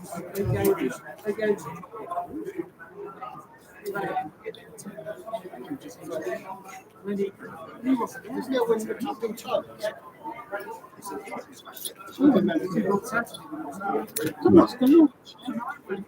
So, right, I've just got the kind of computer sorted out because it was just silly buggers because it wouldn't let me get the kind of bats right. So, are we agreed on 132? Yes. So we've gone through the batters then, have we? So extras, I've got 15 wides. Can I get you some sandwiches? Right. BLT, chicken and bacon, 4 mayonnaise, cheese and onion, egg and watercress, ham and mustard, and you've got a couple of wraps. I like them all, so whatever. Just, Okay. 4. Mr. Blofeld, what can I get you? I'll just have a selection of sandwiches. All right. You want cakes as well? Well, we would expect cakes. We would. I mean, how am I going to commentate on the second innings if there is no cake? One of your listeners should have stepped on in by now. Well, I don't know what they're doing. that's like a commentary talking about cake, isn't it? If there's no cake, what are you going to talk about? Yeah, sorry. That's like being So I've got 15 wides and 8 no. Okay, so I don't understand then. If we've got all the exact, we've agreed on 172. If we've agreed everything, is it, I think that's 128.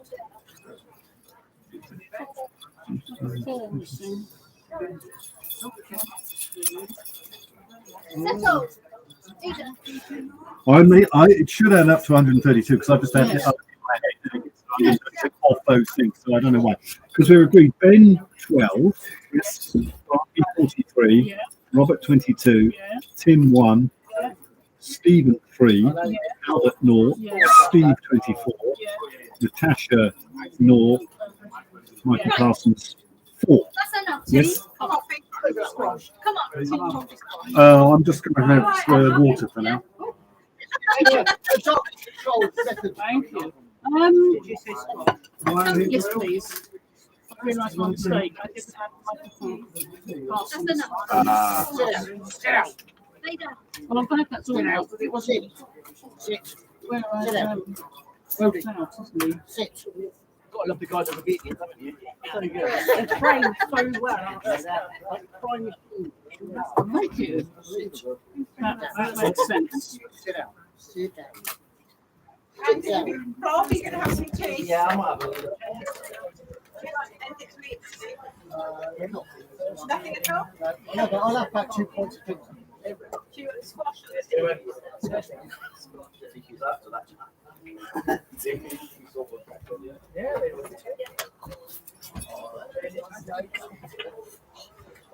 Oh, thank you, Stan.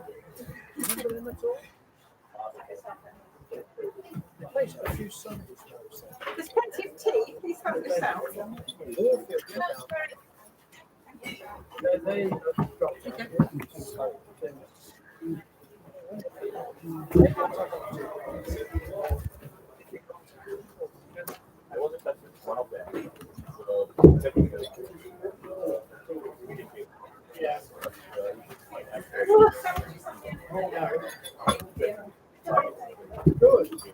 Good. Right.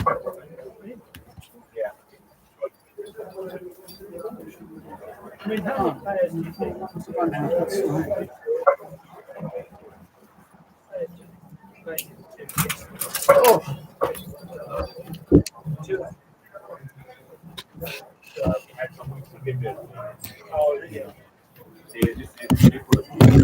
Stand up, just back your legs.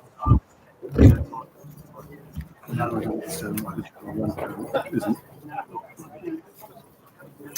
isn't looking. So, if you've been listening to all of that, thank you very much. No, thank you. In the second half of this game, Berkshire will need to score 133 to win the Southern Development Cup for the first time ever. We will have a new winner of this competition today because the previous winners, Surrey, have won the title 4 times. Metro Devils won the first 2 competitions in 2014 and 2015. Kent have won, and Gloucester Growlers have won. This is Berkshire Stags' first appearance in the final since it was first played at their home ground of Binfield Cricket Club in 2014. They reached the final by beating Metro Devils, whilst Dorset had an easy run to the final. Hampshire conceded the semi-final that they should have played. And we'll be looking forward to performances from the Stags. We've already seen Thomas repeat some of his heroics from the semi-final. Bowled 3 overs, 2 for 8 there. And maybe we'll see Big Chris back in action. He scored 50 in the semi-final against the Devils when Stags chased down a similar target. 127 was their target that day, and they did it in 12.4 overs. And now I'm going to have some tea, and I'll be back with commentary for the second innings.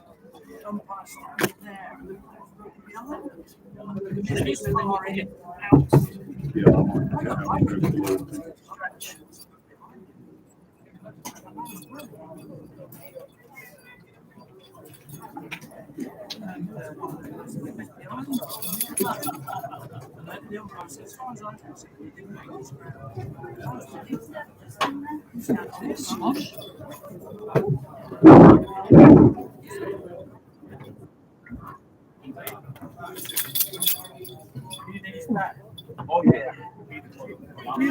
That's the reason I'm not bowling, but shoulder my knees. I've always said you should bowl. You sit down now, Rita. I remember that game you got 7 wickets, I think it was. Remember that? You must. Was it 8?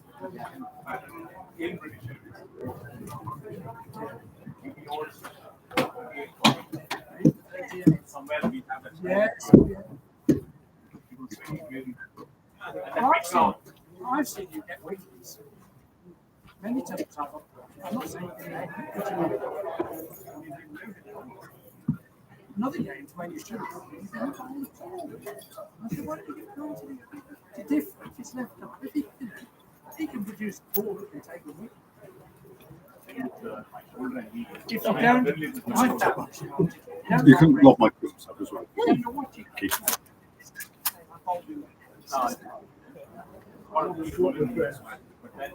I've lost my confidence.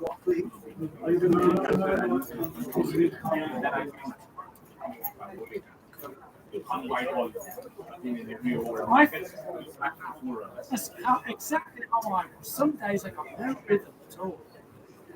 And then you don't want to know. Other days it was okay. I never knew. Just no. If we bowled first, if we bowled first,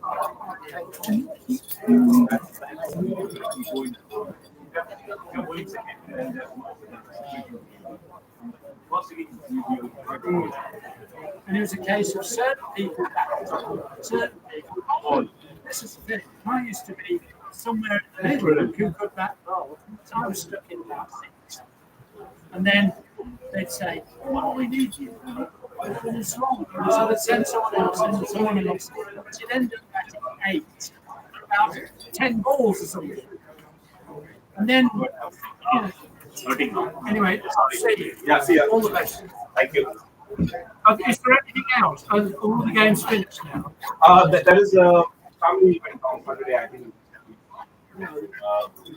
But it doesn't matter. I mean, I'm not. No, it's not.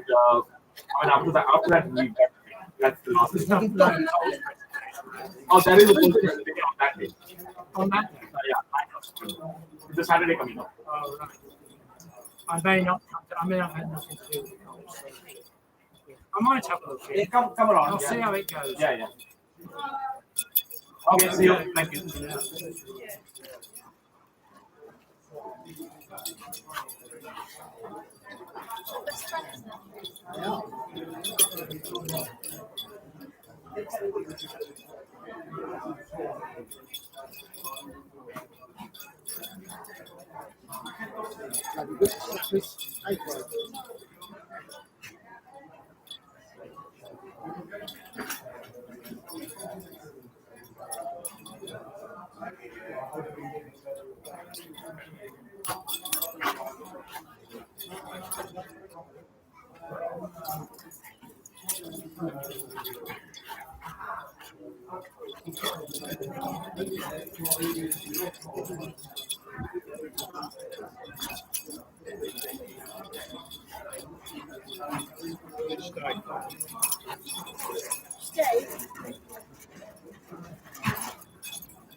Need all our food up, please. Yeah, I'm not taking it. You have to go to Leicester. Yeah, you can have this nails. That's why I ain't going to eat today. Yeah, I'm not a big fan. Most times I don't.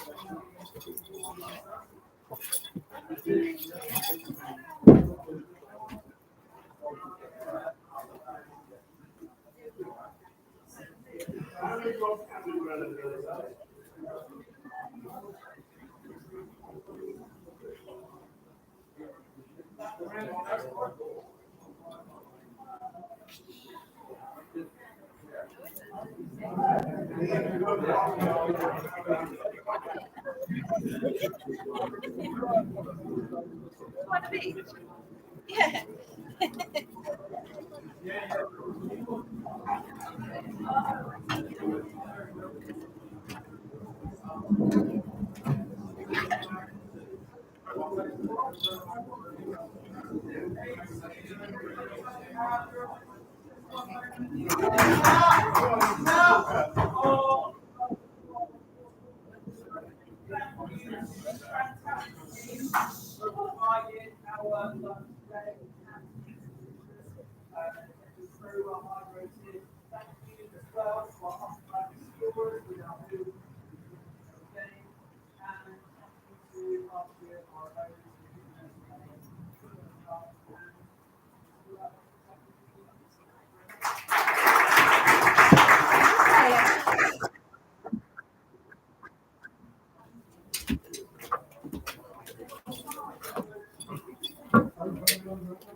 It is.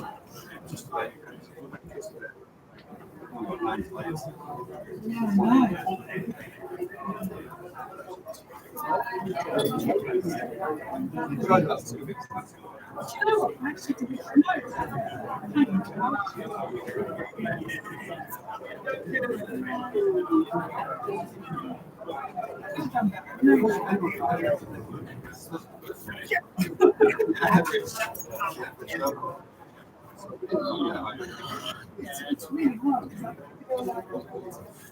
Yes, yes.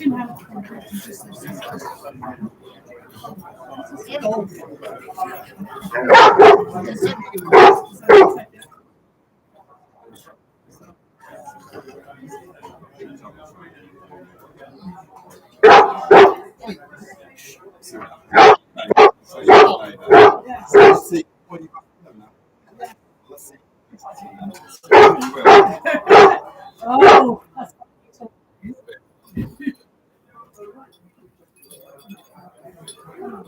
All I can hear is your voice. Honestly, you're a horrible racket. Hang on, Ian, I think you're stuck. Ian, wait there. Would you like your tube, Ian? Was it very nice? Pick them up with the Brady stick.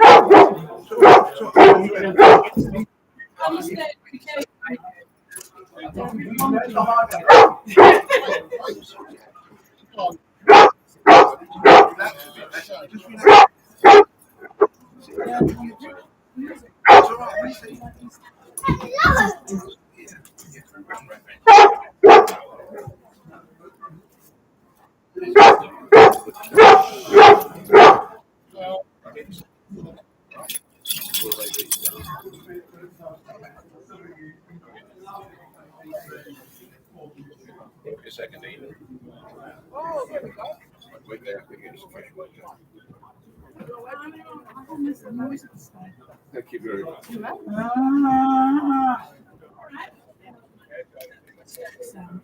Ah, it's good. But I was going to want to think I might pull an ambulance for you. We haven't quite perfected it over the years. It's quite a odd sound to me.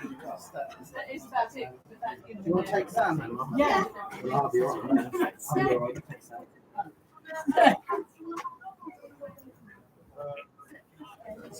Christ, up close. I'll just keep walking till someone's out. Shout to one. Down again. Down again. Down again. That's it. You're on the grass. I don't think that was any help whatsoever. I just kind of went for it there. So I didn't listen to it. I'm upset. No, nobody listens to the umpire, do they? The day any player listens to an umpire. Why is that top on? The day Chris listens to anyone.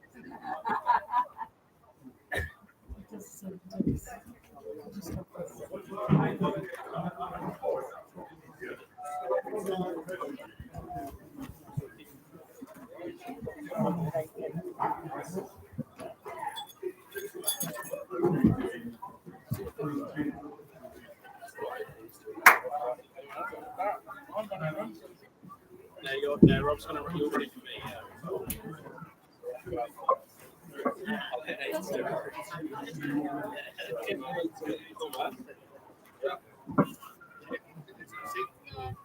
Oh, no, yeah, yeah. Thomas, where did you put my bat earlier, mate? Oh, it's here. It's here. Well, I have it. Apparently it's helpful. Hang on, Ian. I'm on the way downstairs. I'm getting some fresh water, all right?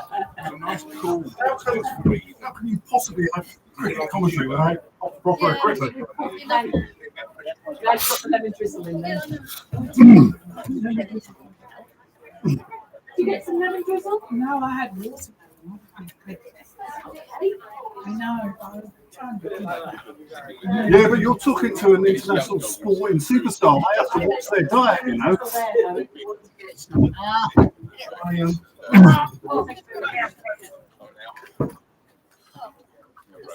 Okay, thanks very much. Yeah, one thing I did notice, one thing I did talk about, Ian is very good at tables in his lead, with his long to watch it.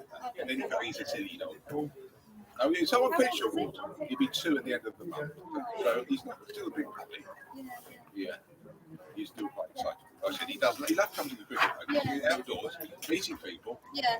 So welcome back. We've And we've had tea and some speeches. We've discovered that our very generous host club here at Bracknell have the YouTube feed on their large telly inside the clubhouse, and we're expecting that shortly there will be some Berkshire batters out in the middle, ready to face the Dorset bowling for the second half of this game, where Stags have to score 133 to become this year's winners and the 5th club to win the BCEW T20 competition. If they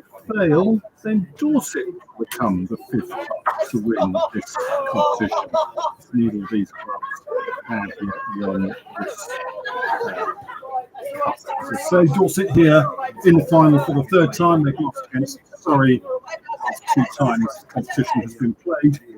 Berkshire in the final for the 1st time since it was first played in 2014. Berkshire openers appear to be knocking up, ready for the start. There's a discussion around the fact that one of the Stags England stars, Camille, has been very carefully sticking to the watermelon rather than the cakes for tea. But despite the fact that none of you listeners have kind of sent anything in, we have managed to make a raid of the goodies in the pavilion. So in front of us now, we now have a piece of lemon drizzle, a piece of carrot cake, and a rather nice looking cupcake.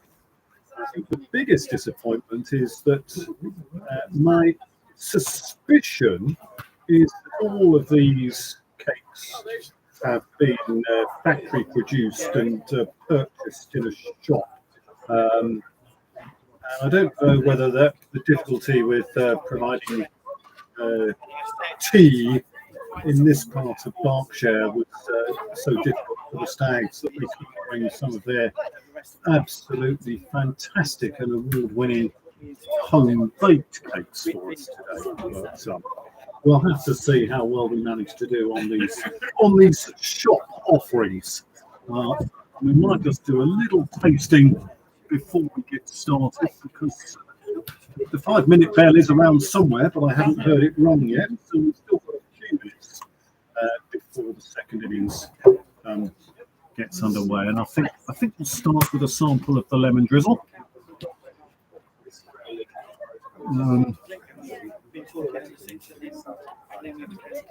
Nice.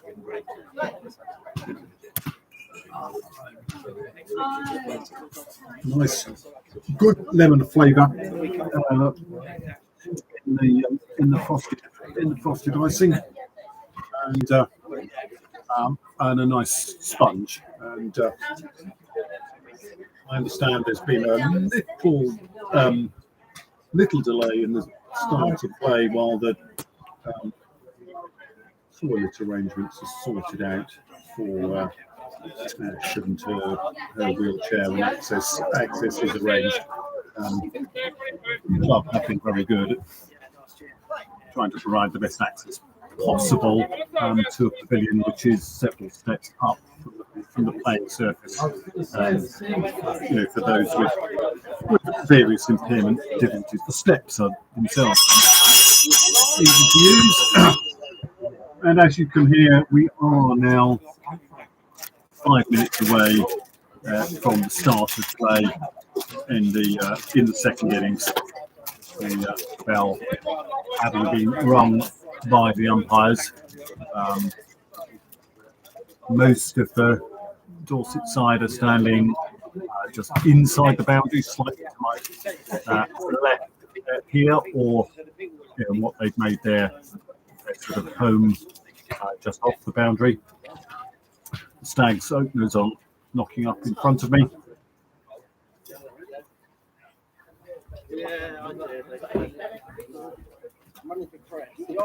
And yes, that's a rather nice piece of carrot cake. Sponge just contains some nice crunchy nuts within it. Perhaps for some of us, the icing on the top a little too sweet, but let's not complain too much. And very soon we'll be back with cricket as the two umpires, Roger Barker and Joanna Harris, walk out with the ball for the second half, and the fielding captain is just having a word with them. Ash obviously now sorted out with facilities. He's just wheeling herself out towards the middle. That means I think I can see seven players out in the middle at the moment. I think Tim McKenzie perhaps still his shoes, and Barnaby Williams putting his shoes on away to our left here.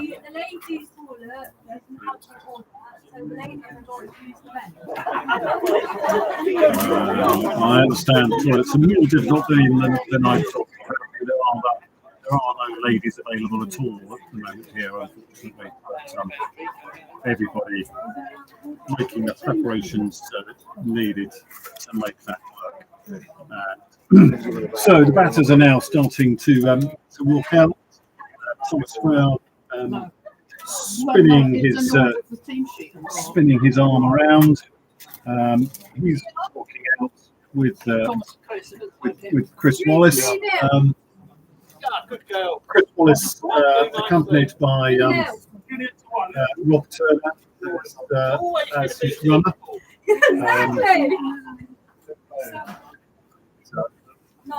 Yolanda Harris standing at the pavilion end of the ball, so presumably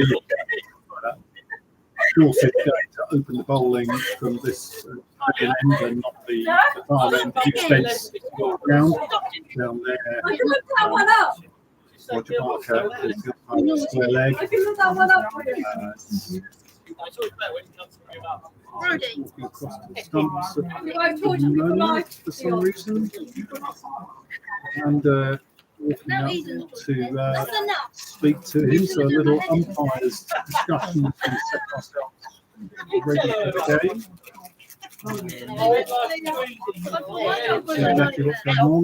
Roger now stops.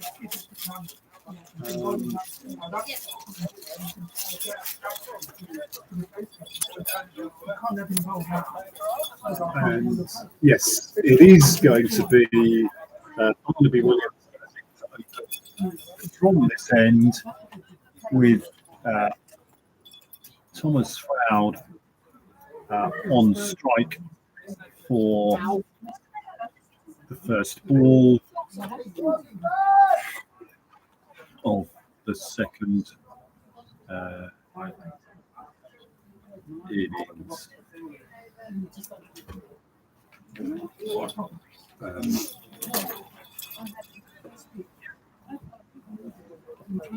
The field being set.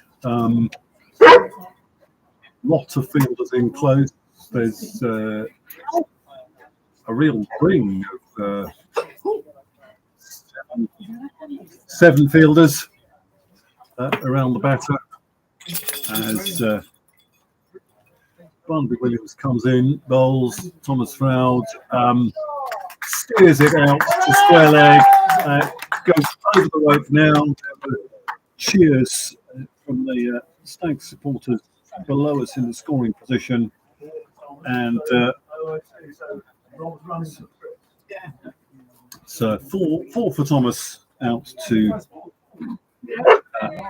square leg off the first ball of the innings. So fantastic start for Berkshire Stags. Little bird just flying across the ground, and the sky sort of emptying some of the white cloud that was around earlier. There's still a few streaky wisps of white in the blue sky. This one beats Thomas outside the off stump through to Tim McKenzie, and there is no run. So, as you can hear, some of our canine friends aren't very happy with the commentary, but I'm afraid I'm not going to stop for them. And that's been hammered straight at Steve Bailey. Steve's gone down. Everybody's gathering around him. Support staff are sprinting out with a bag. We do hope Steve is okay. As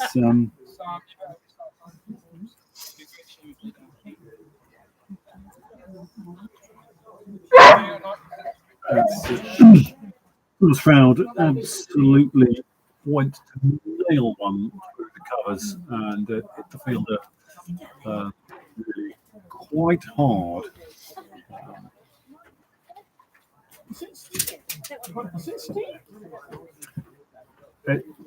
I'm fairly sure it's Steve Bailey. Checking his glasses, there's drop to drink to help him recover, and I guess that gives us a moment to just sample the cupcake. Pull the yellow wrapper away from around the cake. You can tell it's a sort of shop cupcake because the heap of icing is about half the height of the cake, so it's a real effort to try and get it into your mouth, even when you've got one as big as mine.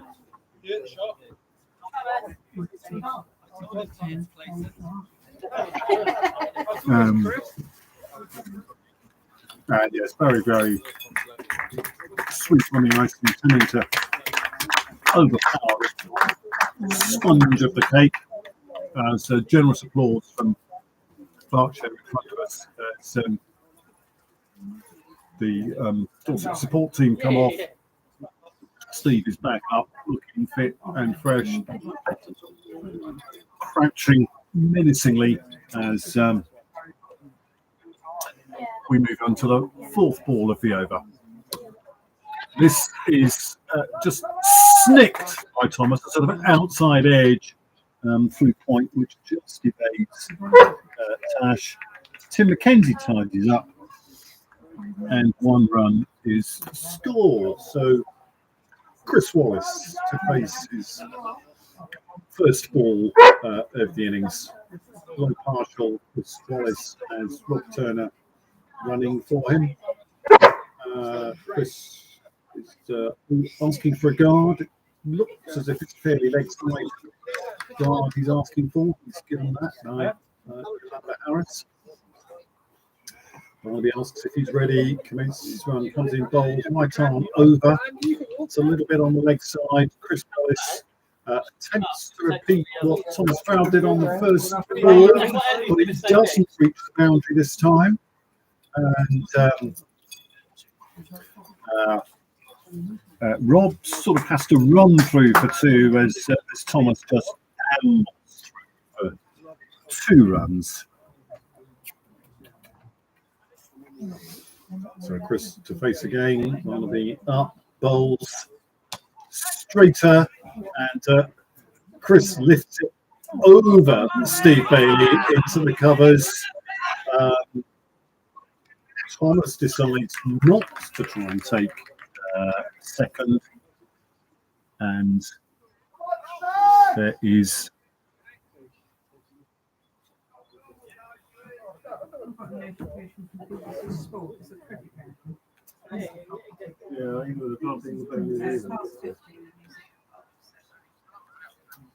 one over gone. There is 1 over gone. Yes. Sorry. 8.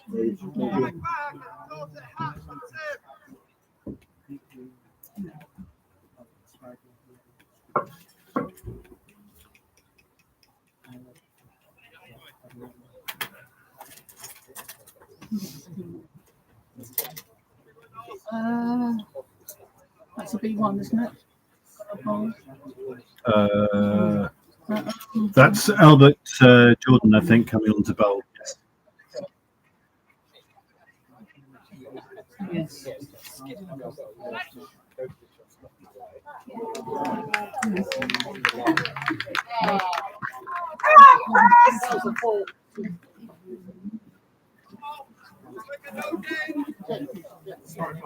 No, someone.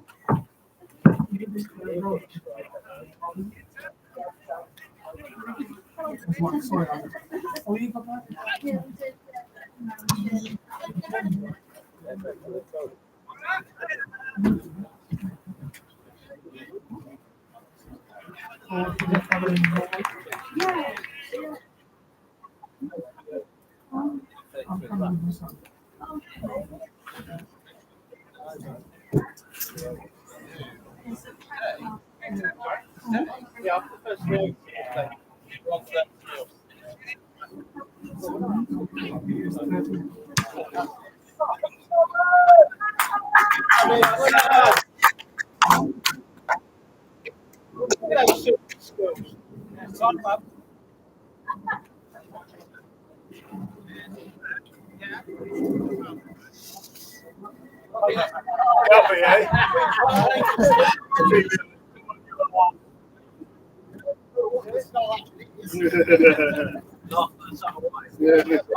This over has gone dot one dot.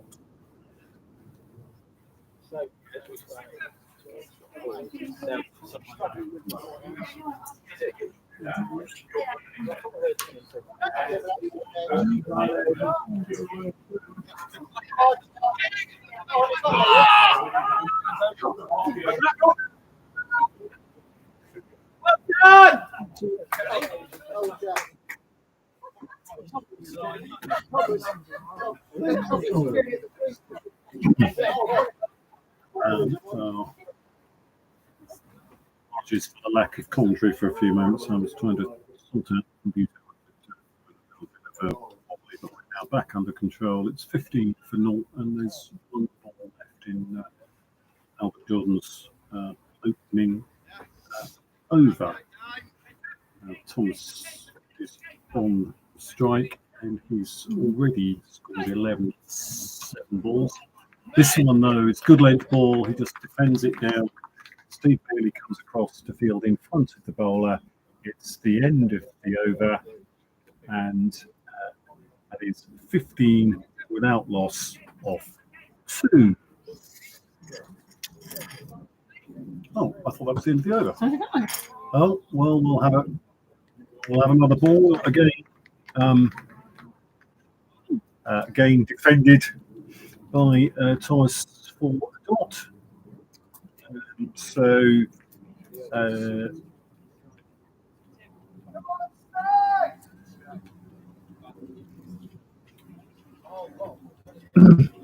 it is still 15 without loss at the end of 2. It's just that we think we've had a 7 ball over. Is that right? Oh, I don't know. Well, okay. We may have just invented a dot ball for no reason, but that's not the biggest disaster in the world, as we have Wallaby to bowl a second over from the pavilion end. Chris Wallace is on strike. He's scored 4 from 4 balls, and the field has now been pushed back a little with a backward square. I'm thinking it on. This is just tucked. It's a short square. Steve James runs a long way to field, and there is 1 run.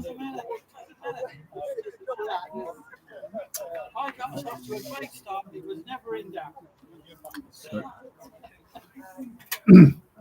Thomas back on strike. Simon comes in, bowls, just down leg side a little. Umpire's kind of thinking about it. Really just be a bye down the leg side. It is just a bye down the leg side.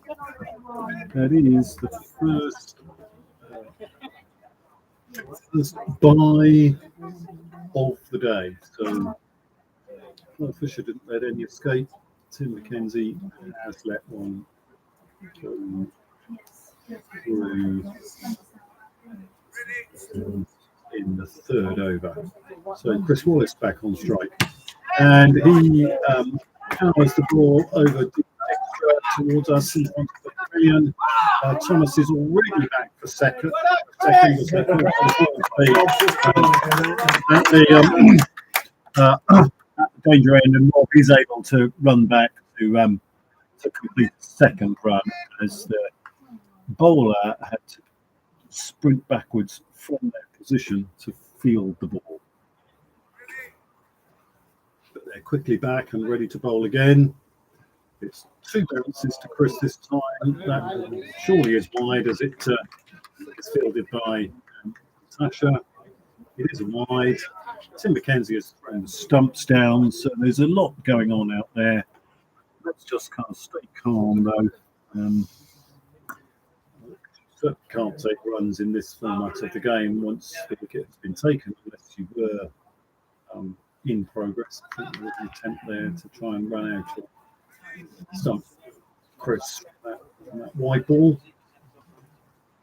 This one is correct to the kind of leg side, played out to deep square. Fielder's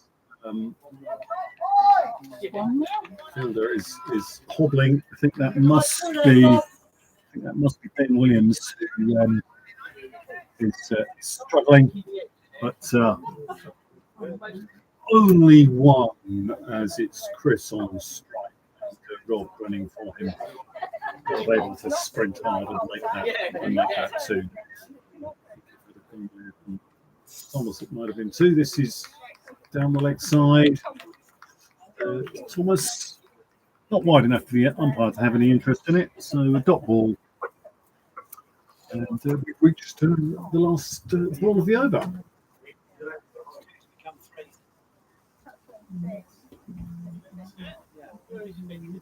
Stags going along. 7 over top. Steers that through cover. It just features Steve Bailey as he chases it hard all the way. Goes over the boundary. Big cheers from the Stags. The over is finished. A quarter century scored by the team. And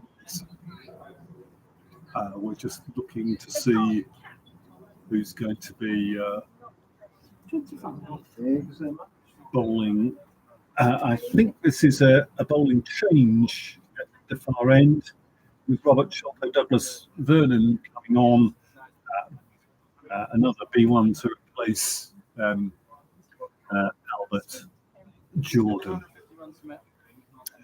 Chris Wallace is on strike.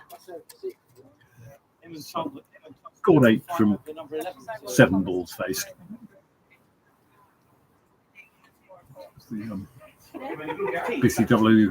BCEW photographer walks round his camera, aiming to get some action shots of this game.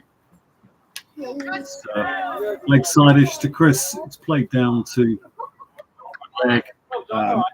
It is 1 run.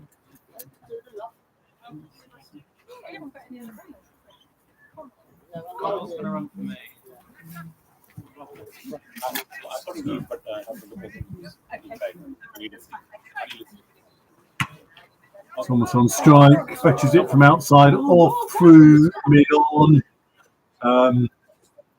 They run through for 1. Barnaby Williams sprints out to field the ball.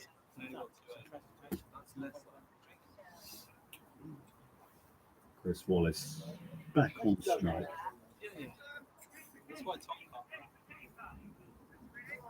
Big shout of keeper. Ball comes down. It's just defended back down the pitch towards the bowler. And Barnaby Williams sprints in from his fielding position to help him field. Barnaby's fielding at mid-off, where he has to kind of sprint down the pitch to backward point to field the ball. It's 1 run. He's run a huge distance to field that, and it's just 1 because Chris's runner can't get back for the second. Just adjusting the field a little with Tasha trying to make sure perhaps they cut off those runs square and backward of square. This is a long way outside the off stump and signalled as wide by Roger Barker at the far end of the ground. Ball quickly back to Robert. In position. He's quite quick for a B1 bowler. He kind of comes off a sort of pace, but just losing his radar a little. The second one just wide outside the off stuff. Skipper comes in, has a quick word with him as he lines himself up.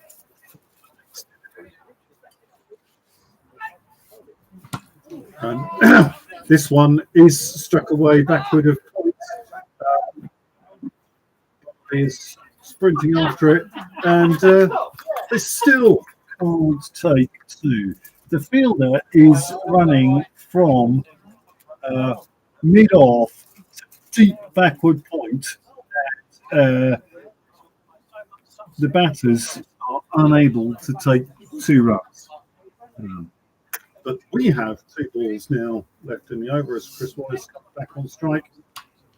And again, it goes, well, really more to third man. And the fielder, I suppose, has moved themselves around nearer to cover. And that's a single. And some of us didn't think that was an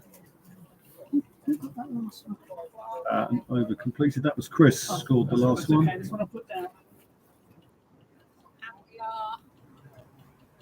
And the score is 32 for 0 off 4. Thomas has 17, Chris has 11.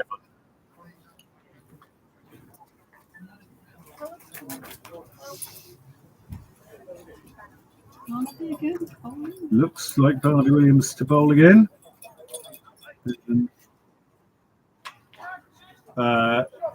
Chris rocks back and smashes this square of the wicket for boundary 4.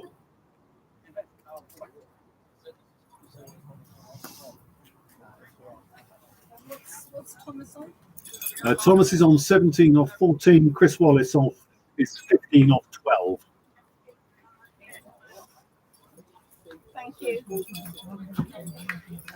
And the ball is now back with the bowler. Batter is ready. Waits while that happens. Now Pitts is running, comes in. Just outside off stump. There's a huge swing. And as they would say in Somerset, big swing, no ding. It just goes through Tim McKenzie. And there's no run. That's a lead on his back. Can't believe he's managed to just thump the air with that. Has another go and gets the bottom edge onto it to stun it into the ground and make it easier for Tim to field. And it's another dot ball. And after being hit in the previous over, Steve Bailey, the Yorkshire captain, has moved a little deeper at cover. This is just tucked gently around the corner on the leg side, fielded by Tim McKenzie, and there's no run and 2 balls to come in the over. That's another aeroplane flying over. They just sometimes got their head up thinking about it. We decide to carry on. Bowler is in. Outside off stump. Steered through point across the artificial surface. Steve Bailey chases it out there. And it's 1 run to Chris. 1 run off a no ball.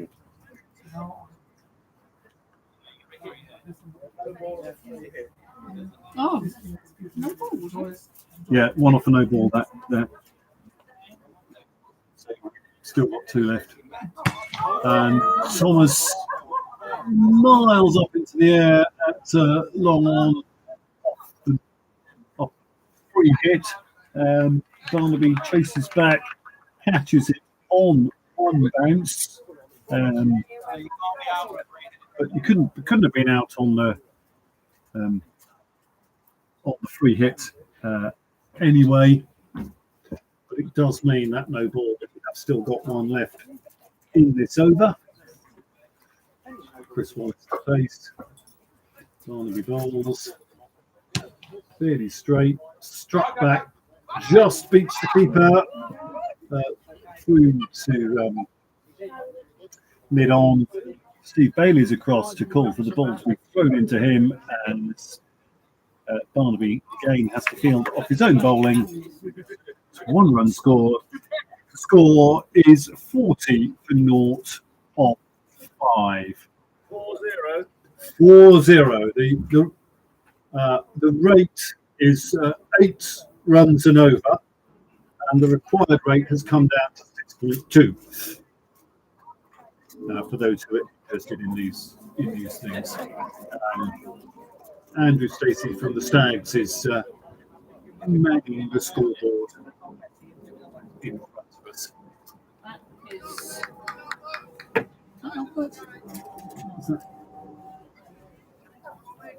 That's out for Jordan. Oh, did Rob bowl both of the first 2 overs then, maybe? Possibly.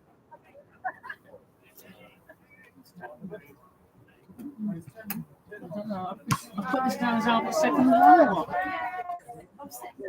Goes back up. 4 for Chris, isn't it? That has been struck almost all the way to the boundary, but not quite where it's hauled in. So they only score 1.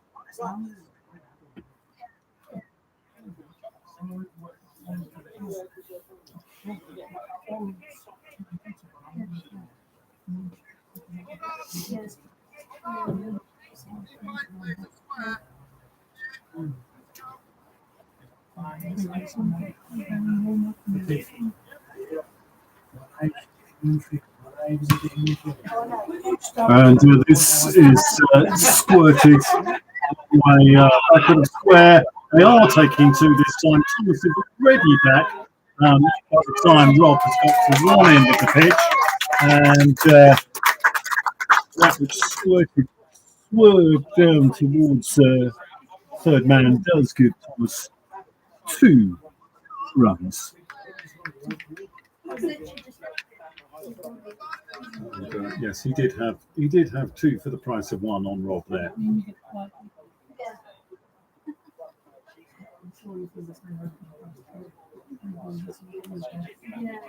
for this over, Steve Bailey's back to even further away from that. That's fielded before it reaches the keeper by Tasha from her chair. And Parker calls wide from the far end of the ground. Another plane drifting across in the far background in the sky, which is becoming bluer and bluer, if anything, as the day wears on. Thomas gets this, and it's beaten the fielder. It's beaten the fielder at fine leg down here. And it's in front of us, in front of the pavilion, another boundary 4. Thomas has moved on to 24 from 17. Just to remind anybody who's not familiar with the rules of this competition, you do these days have to retire when you reach 50, which is why top scoring batsman in this competition is unlikely to be challenged, as Gary Moritz has. And that's the 50 up with another boundary, another one through fine legs for Thomas. It's 50 up for the Stags. There's still 2 balls to come in the over. But Gary Moritz of Metro Devils, I think, unless or until the competition rules get changed again, secure in knowing that his 78 will be a top score in the competition. And also unlikely to be challenged, Ian Whitehurst with 58 not out again from that first. And that's a great stop by Robert, as Thomas tried to get that through square leg. Great block by Robert, and a dot ball. Yes, in that first ever T20 final, Gary Moritz 78 for Metro Devils, Ian Whitehurst 58 not out for the Stags. That's another wide ball. I think that's gone so wide even evaded Tash on the outside of her chair, the side remote from the pitch. So Thomas settles again. Again, it's outside that off stump by a long way. It's another wide. And this will conclude the over, this delivery.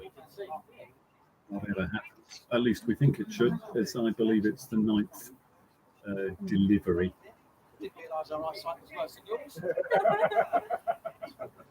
And in this form. And that has been pumped just backward of square. One bounce over the rope at backward square leg to Thomas. And that was an expensive over. 18 came from that over. The score has advanced to 58 for naught off 6. 58 for naught off 6. Thomas Froud is 32 off 20 with 6 boundaries. Chris Wallace 18 off 18 with 1 boundary. And we've had 6 wides, a no ball, and a bye to complete the scores. And this looks as if it may be a change of bowler at this end with Ben Williams attempting to have a bowl despite the fact that he's definitely picked up an injury during the game. He's been limping and struggling in the field. He's going to have to bowl off of just a pace. And Chris Wallace is on strike for this 7th over of the game, the 4th from this pavilion end. That's very wide. Was it called wide? I'm not sure. It's been hit. It was called as a wide. So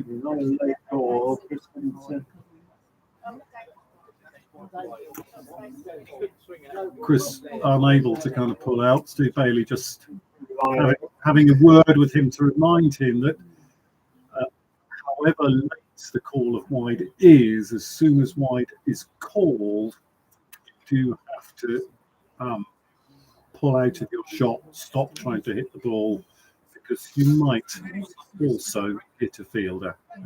Hit by the ball is one thing, being hit by a bat is another thing, particularly if it's with a swing like that, as Chris drives magnificently down the ground, and the ball is just not quite reached the ropes. Barnaby Williams hauls it in, and they've run as the ball got to within an inch of the boundary.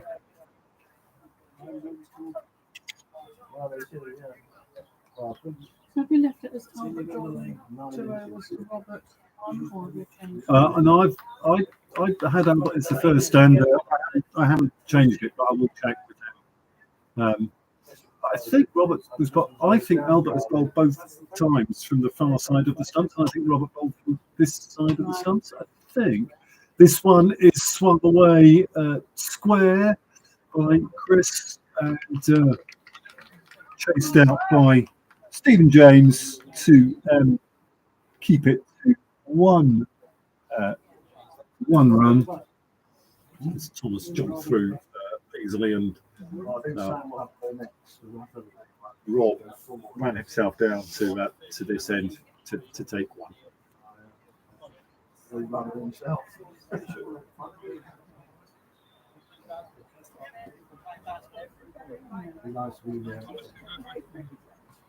This is good balls, Thomas, and yes, stiffened it down.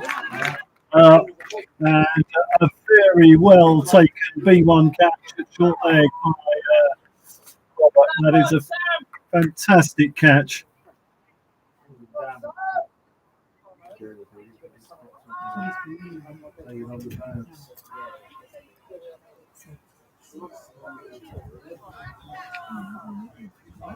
Coles then run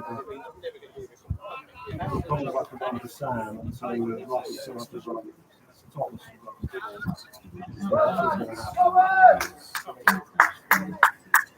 I've got 62 for one.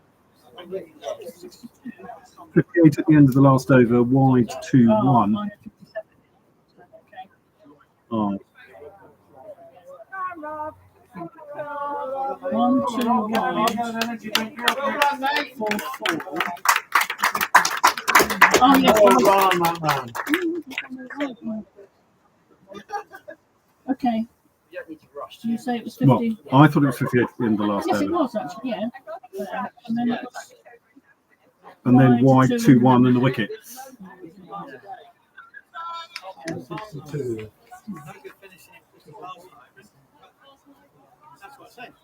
Yeah.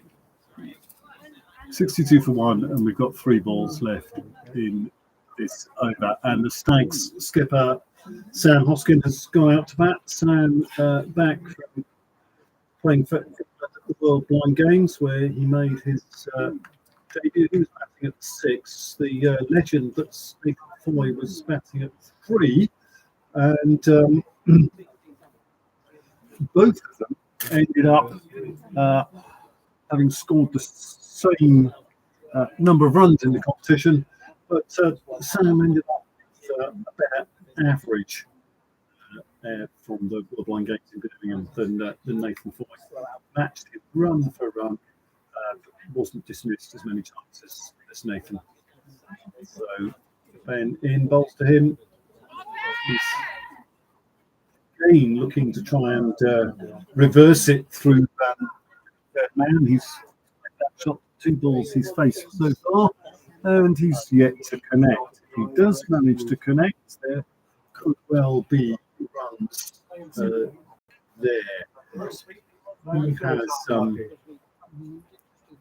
He has Thomas running for him, and there's been a change of run of Chris, with Conor Moore going out to run Chris at the fall of that wicket.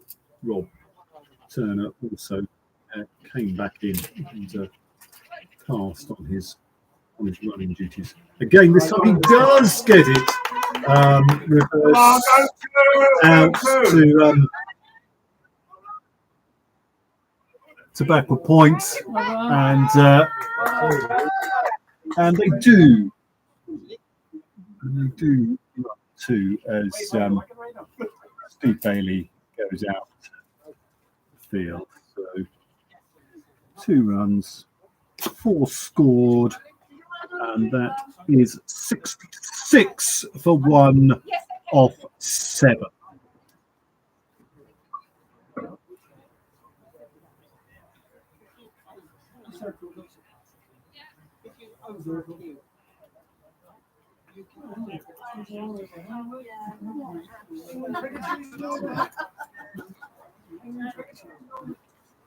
Chris Wallace is 21, not out of 20. Sam Hoskin 4 free balls he faced. Thomas Froud scored 32 before being caught. 32 off 21 with 6 boundaries. So Albert Jordan bowl again. Chris Wallace facing. A couple of bounces and straight into the stumps.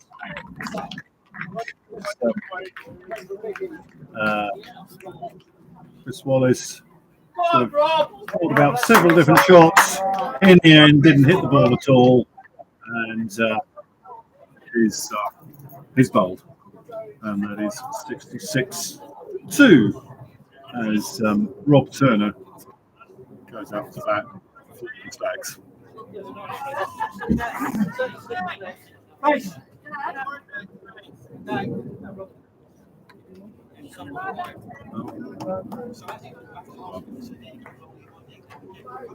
Chris Wallace then ending with 21 with his 1 boundary, and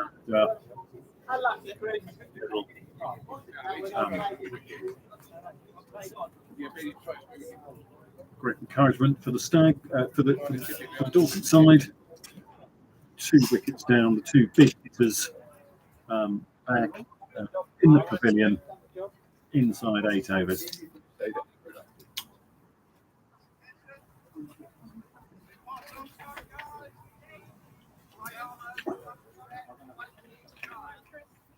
That said, half the runs required have been put on the board already.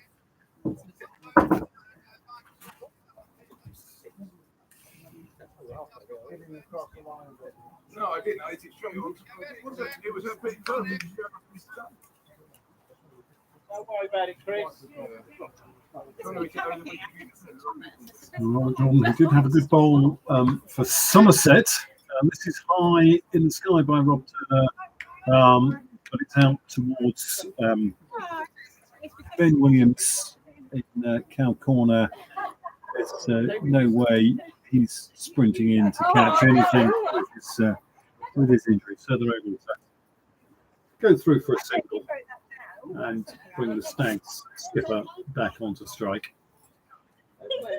Let's see how he sets himself up facing the B1 from the far end.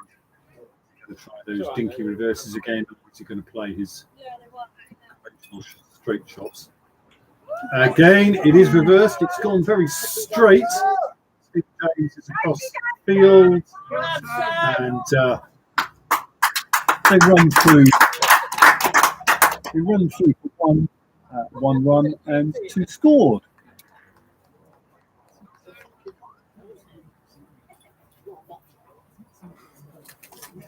We're halfway through this over.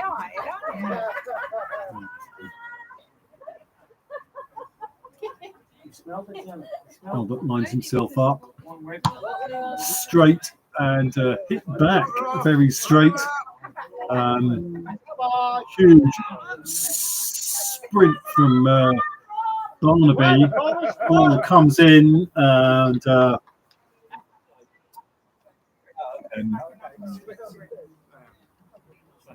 Thomas was well home at the danger end down by the bowler. Rob was struggling to get himself back for his own second run, but he has completed it. And, he's on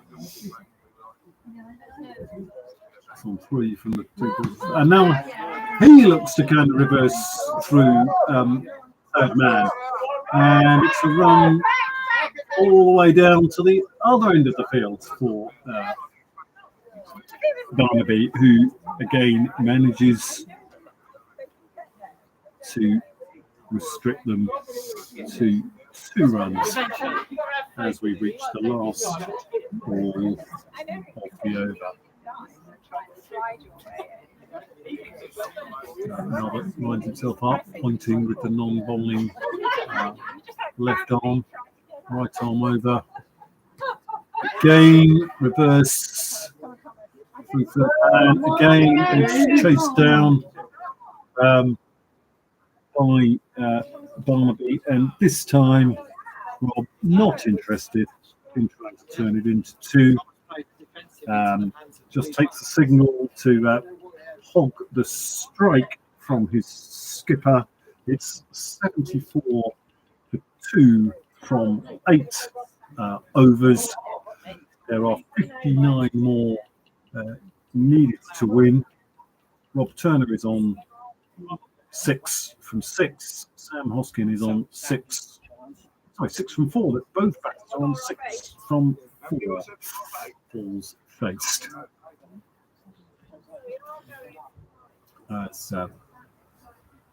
We get ready to start the 9th over, and it's going to be Barnaby Williams bowling himself. Barnaby Williams coming back on and bowling out because he's got 3 already. He's got 1 over left. Rob Turner is on strike. Just taking that single off the ball of the 8th over. And this is pump back past the bowler to mid on as Steve is quickly up to the stops. But Thomas is easily able to run back for 2. And Rob manages to get himself up the other end and take 2. Little discussion between captain and bowler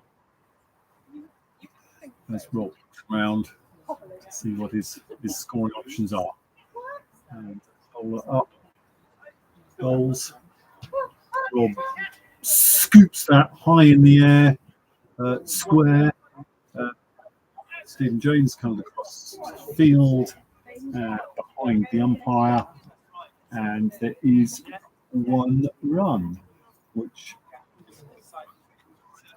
brings Sam Hoskin back onto strike. And the score is 77 to 2. Motorbike roars away again in the background. There's another plane flying gently down the floor end of the ground. A bit of merriment and amusement at the Stags camp in front of us as the bowler is in. Well, that looks as if it might have been quite long to Miller, but he's certainly taken it through deep square leg for a boundary. It was, yes, we've got a late signal. Or maybe the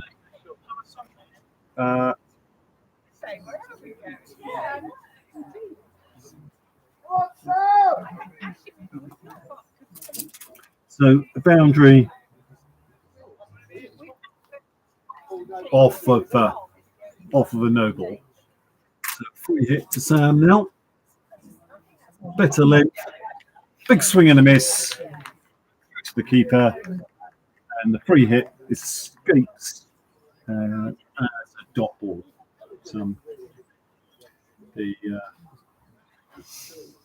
The boundary has brought the scoring rate up to over 10 over. And this is hammered hard again, and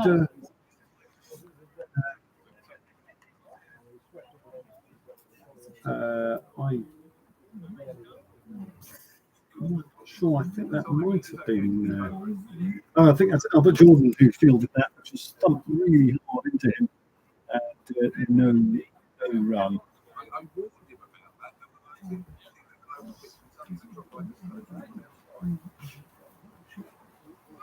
And now a swing and a miss through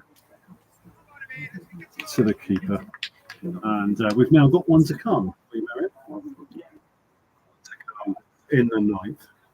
The score is 86 for 2 at the moment. Sam again tries a reverse. I think bouncing too high for LBW. A little bit of a shout, no interest from the umpire. Dot ball and the end of the over. We've advanced to 86 for 2 from 9, with Sam Hoskin on 14 off 9 and Rob Turner on 9 off 6. A few dots have just brought the run rate down to under 10, but the required rate has already shrunk to only just over 4 anyway. And we just hear there the communication that drinks will be being taken at the end of this over.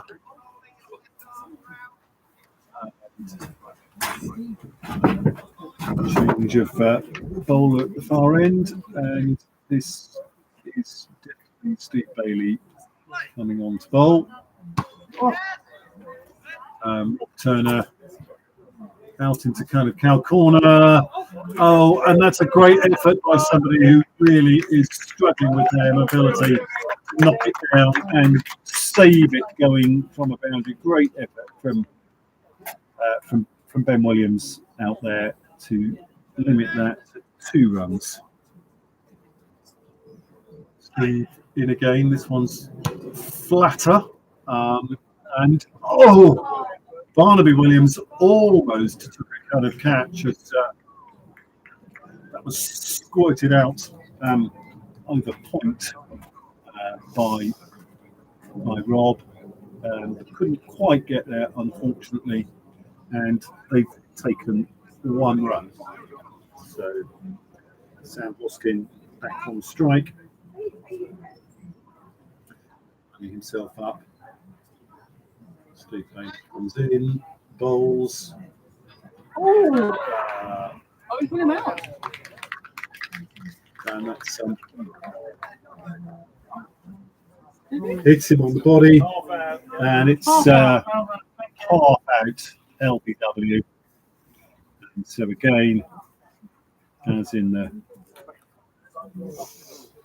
first innings, we have a total line batter on their second life for leg before wicket. So it's a dot ball. Now a swing and a miss outside off stump. Dot ball. The umpires signal to each other that there's tea to come. We're in agreement with that here in the scorebox. So 2 balls before drinks. Sorry. That one beats Sam just outside the off stump. Taken by the keeper. Another dot ball. Good over this from Steve so far. Just 3 runs. 3 runs from it. 1 ball to come. And snicked by Sam and taken by the keeper. So you don't need your second on LBW if you snick it through to the keeper. Well, that's the end of the over, so it would seem a good point to take drinks.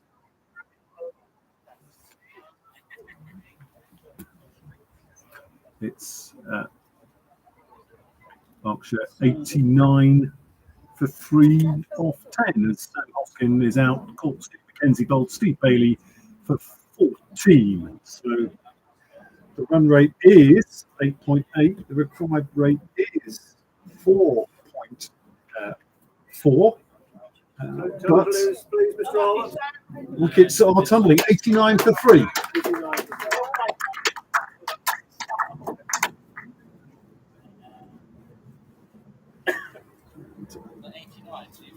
Just while we take a drink and some of us have another sample of these cakes, we'll just inform you all of the historic results from this competition. So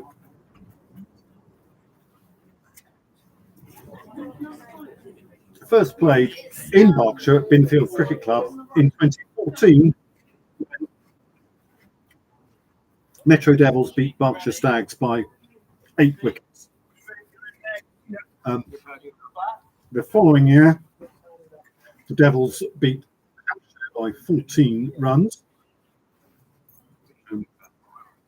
2016, the final was held at Frimley Cricket Club. Surrey beating Gloucester by 32 runs. Surrey played Gloucester again. That was here at Bratton Cricket Club in 2017. Surrey won by 18. 2018 at Hawley Cricket Club, Kent Spitfires beat Surrey by 22 runs. In 2019 at Boyne Hill Cricket Club, Growlers beat Surrey by 7 runs. In 2021 at Ottershaw Cricket Club, Surrey beat Dorset by 7 wickets. And in 2022 at Broadhead Down, Cradle of Cricket, Surrey beat Dorset by 9 wickets. And here today, we have a neatly poised situation with 4 needed to win off the remaining 10 overs. But there are 3 wickets down.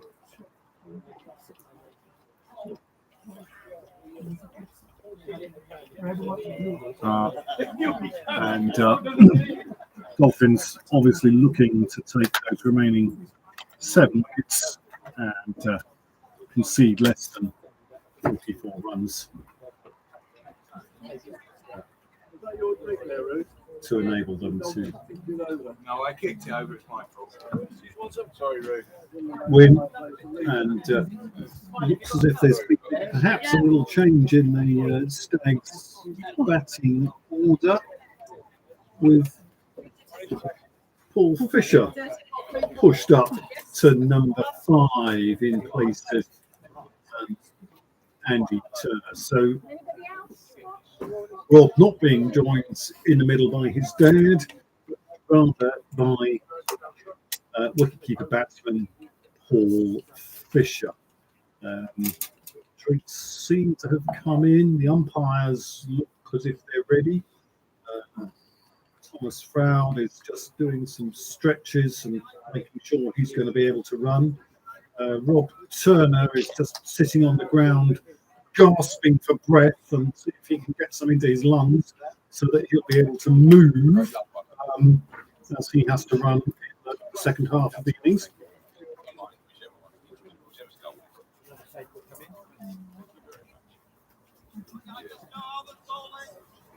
And it's definitely Albert to bowl from this end because we've heard the shout from Steve Bailey.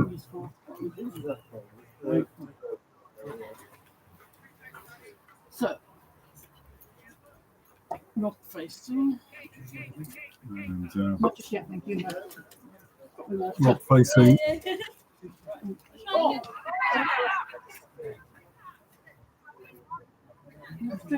Not fine. Now, he definitely hit that twice. Was it the second strike in defence of his wicket? The umpires are coming together here as there's an appeal. So he will let you know what has happened. It looks as if that is just a dot ball, potentially a second legal strike in defence of your wicket, so you can hit it twice if the second strike is in defence of your wicket. We'll see what the umpires have got to say. This is struck out to cover. Barnaby Williams is there, and well, the Stags know there's one fielder who you don't mess with in this Dorset side. He has been running the length of the pitch to field the ball. This time he has an easy task to just jog in from his position of cover to field that, as it sort of was going nowhere through short extra. Encouragement being shouted out to the batter from the side as the ball comes down towards him and he swings high out to the mid-wicket boundary and gets a boundary 4. Rob much happier to score his runs in 4s and 6s as it saves on the legs. Collecting the boundaries saves on the legs. And umpires signalling to come. So definitely was a legal delivery, and whether there was an appeal or what happened on that first ball, some of us will find out. This is just toe-ended down to point by Rob. Michael Parsons and Tash fielding out there aren't able to get onto it, so Tim McKenzie comes round from behind the stumps to field the ball, get it back down to the bowler's end, and we're very quickly ready for the last ball to be over. It's a bit leg side. Rob plays it down It's a short, fine leg. It doesn't really go very far. Stephen Williams is Steve James, sorry, is round there. There is no runs, so just 4 from the over. And the score moves on to 93.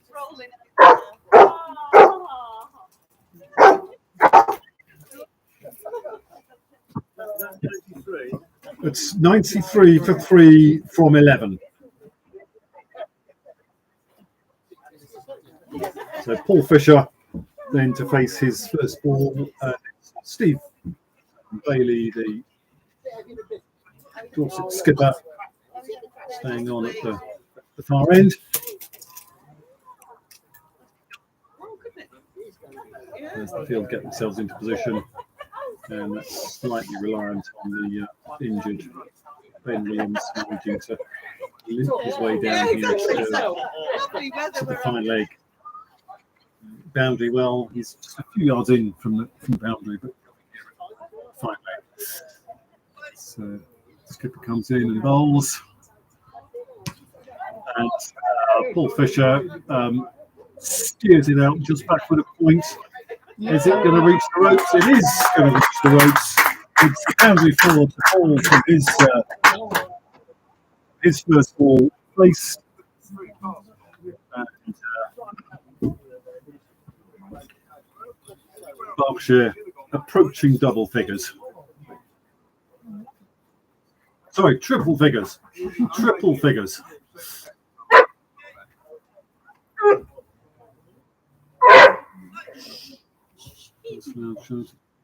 This is down to this Ben Williams, fine leg fielder. Barnaby's across to kind of help him with the ball, and it is 1 run.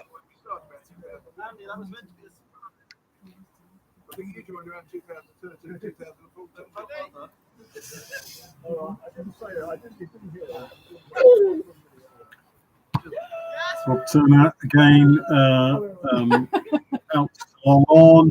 Thomas definitely wants 2 for him. He's easily back for 2, and Rob has now got himself in for 2 as well. As again, Van Williams had to run a huge distance to field that ball, and the 100 is now up for Berkshire in the 12th over. Rob now swings it high and hard down to third man, and this time it's him to run back to the danger end, so it's just a single. It's fielded by Stephen James, who then goes down. I hope he's all right. We've got Dorset fielders limping around all over the place. 32 runs needed to win from the Stags. The required rate has now dropped to just under 4 and over. Fisher, low partial, pulls it out to deep mid wicket. It would be Rob Turner running to the danger end, and it's Barnaby Williams fielding. So it's just a single. There's one ball left in the over. Turner's on strike. He's got 19 from 16 deliveries. Paul Fisher has got 6 from 3. And this is a reverse through third man. Is that going to reach the boundary? It's not going to reach the boundary. It's going to stop short of the boundary. Stephen James is running over to it. Thomas is through for 3. Rob has been forced to go through for 3. The score is 105 for 3 of 12.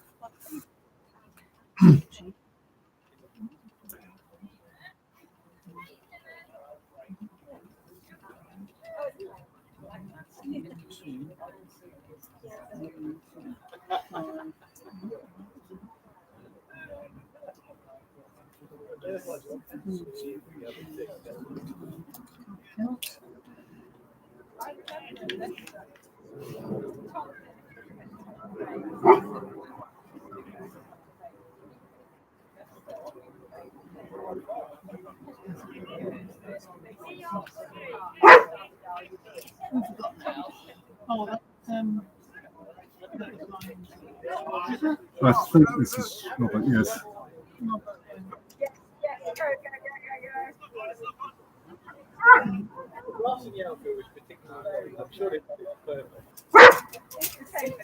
So, powerful reverse by Rob, but still hauled in short of the boundary, and he's forced to run another 2.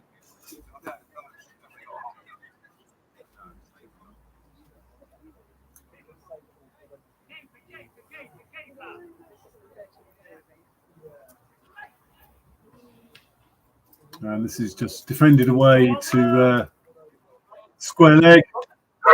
Well, surely there was a run there if they kind of wanted to take it. It's not really gone very fast. Even James to jog in from fine leg to field. Got a dot ball.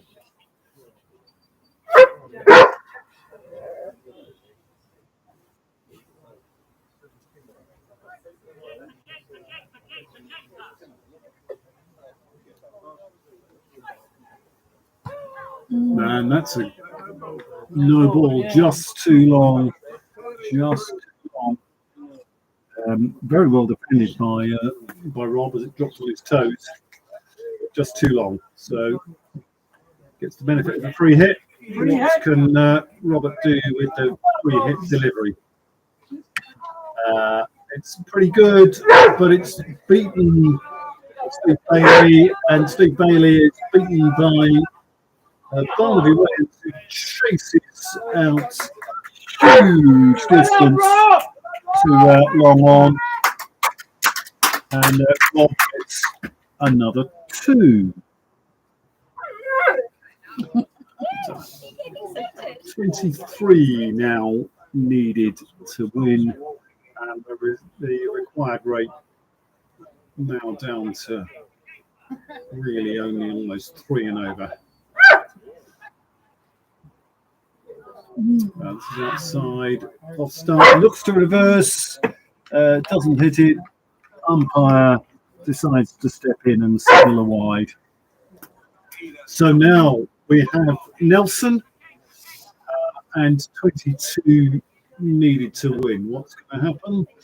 Ball comes down. It's played out by Rob to square leg for a boundary 4.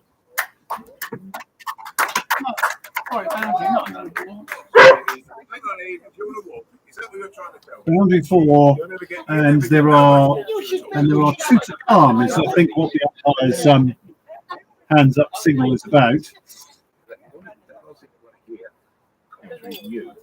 So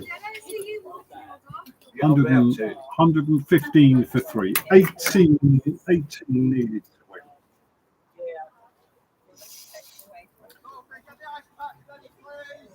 Rob Turner has moved on to 30.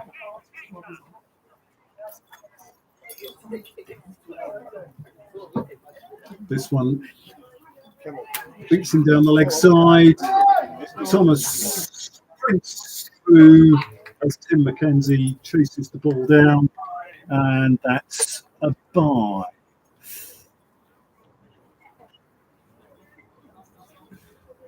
So Paul Fisher gets to face the last ball of the over. 6 from 3.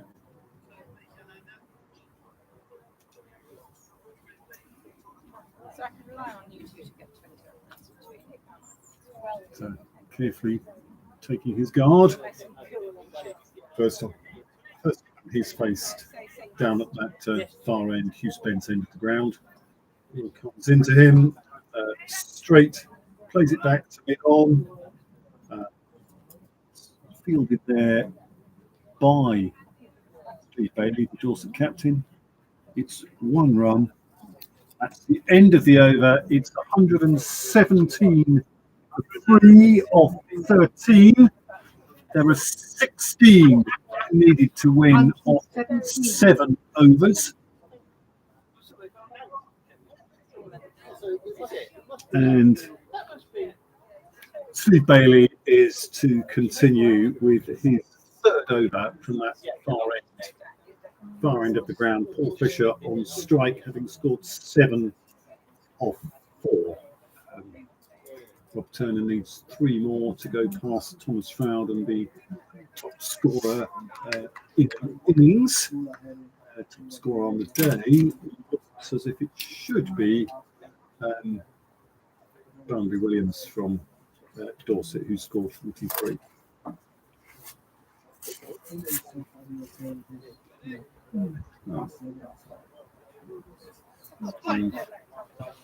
Round.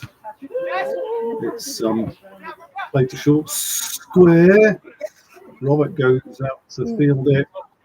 Doesn't manage to get it. In the end, Barnaby, who's everywhere, comes across to field and we've got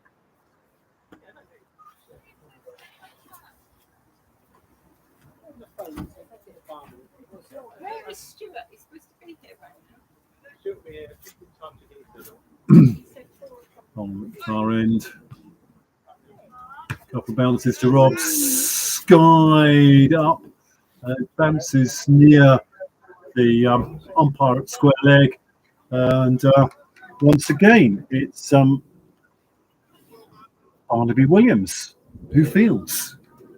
Coming across from his position in the covers onto the leg side to gather the ball as Stephen James and Ben Williams not mobile enough to come in and gather. So Bailey on to Paul Fisher. Paul gets that much straighter. Barnaby's still across like lightning, and Rob is now walking his runs, so there's no chance of a second. You may have seen people out for a Sunday afternoon stroll moving more quickly. He's only interested in sitting back in his crease and smashing the ball through square leg for 4. Without needing to walk anywhere. Means he can gather his breath, let other people run and collect the ball from the boundary, give himself a rest, lean on his bat.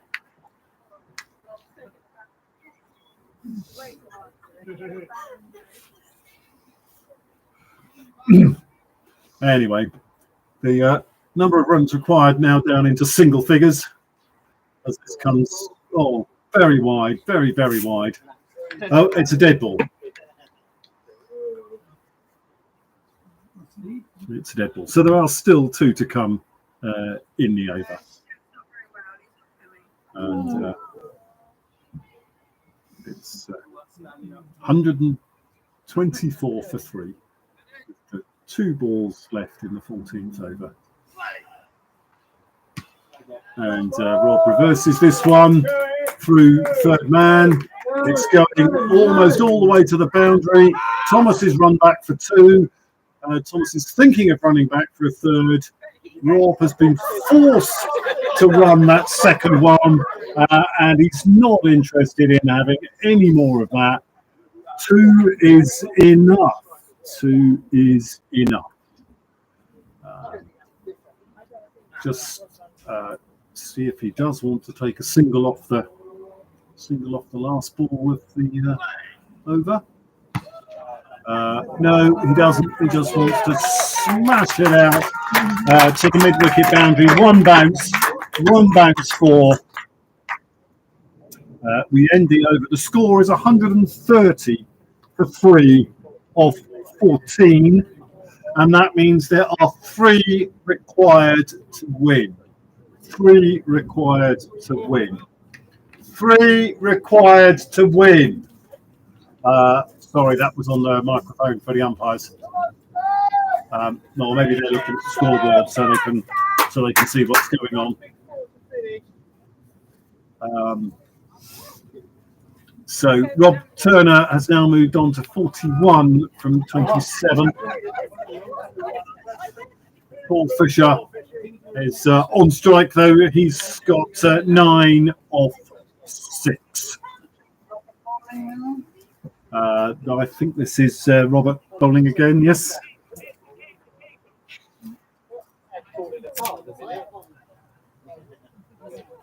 Paul Fisher gets it down towards fine leg. Stephen James is after it. Yes, Rob has been forced to come back and give Paul Fisher 2. That's 132 for 3. The scores are level.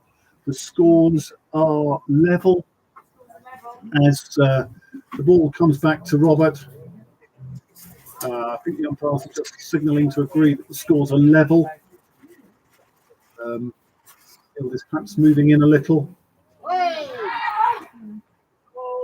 And big swing and miss from Paul Fisher. A dot ball. A dot ball. This is the last over where the maximum number of deliveries to be bowled would be 9. Next over will be the first over, which would need to be 6 legal deliveries. And, well, we'll need at least a little more because Robert's gone through the defences of Paul Fisher. He's been bowled. He's been bowled with the scores level.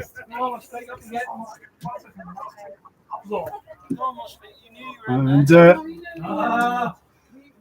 we hope Moshfik's ready. 3 minutes he has if he's not to be timed out. Moshfik, no repeat of your last ball, please.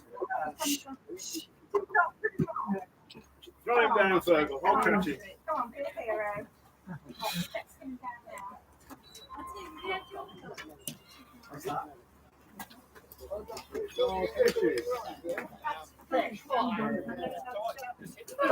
So England's Moshfik out to replace Paul Fisher, who was out for 11 off 9.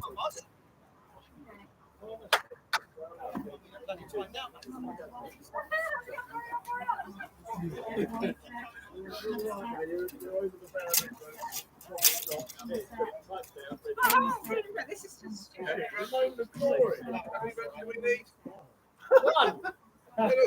How many runs do you need? At least he got to bat.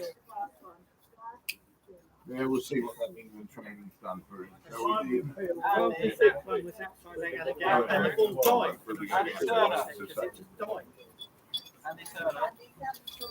Yeah, I know, yeah, I'm not very on one. Staying up, I'll try to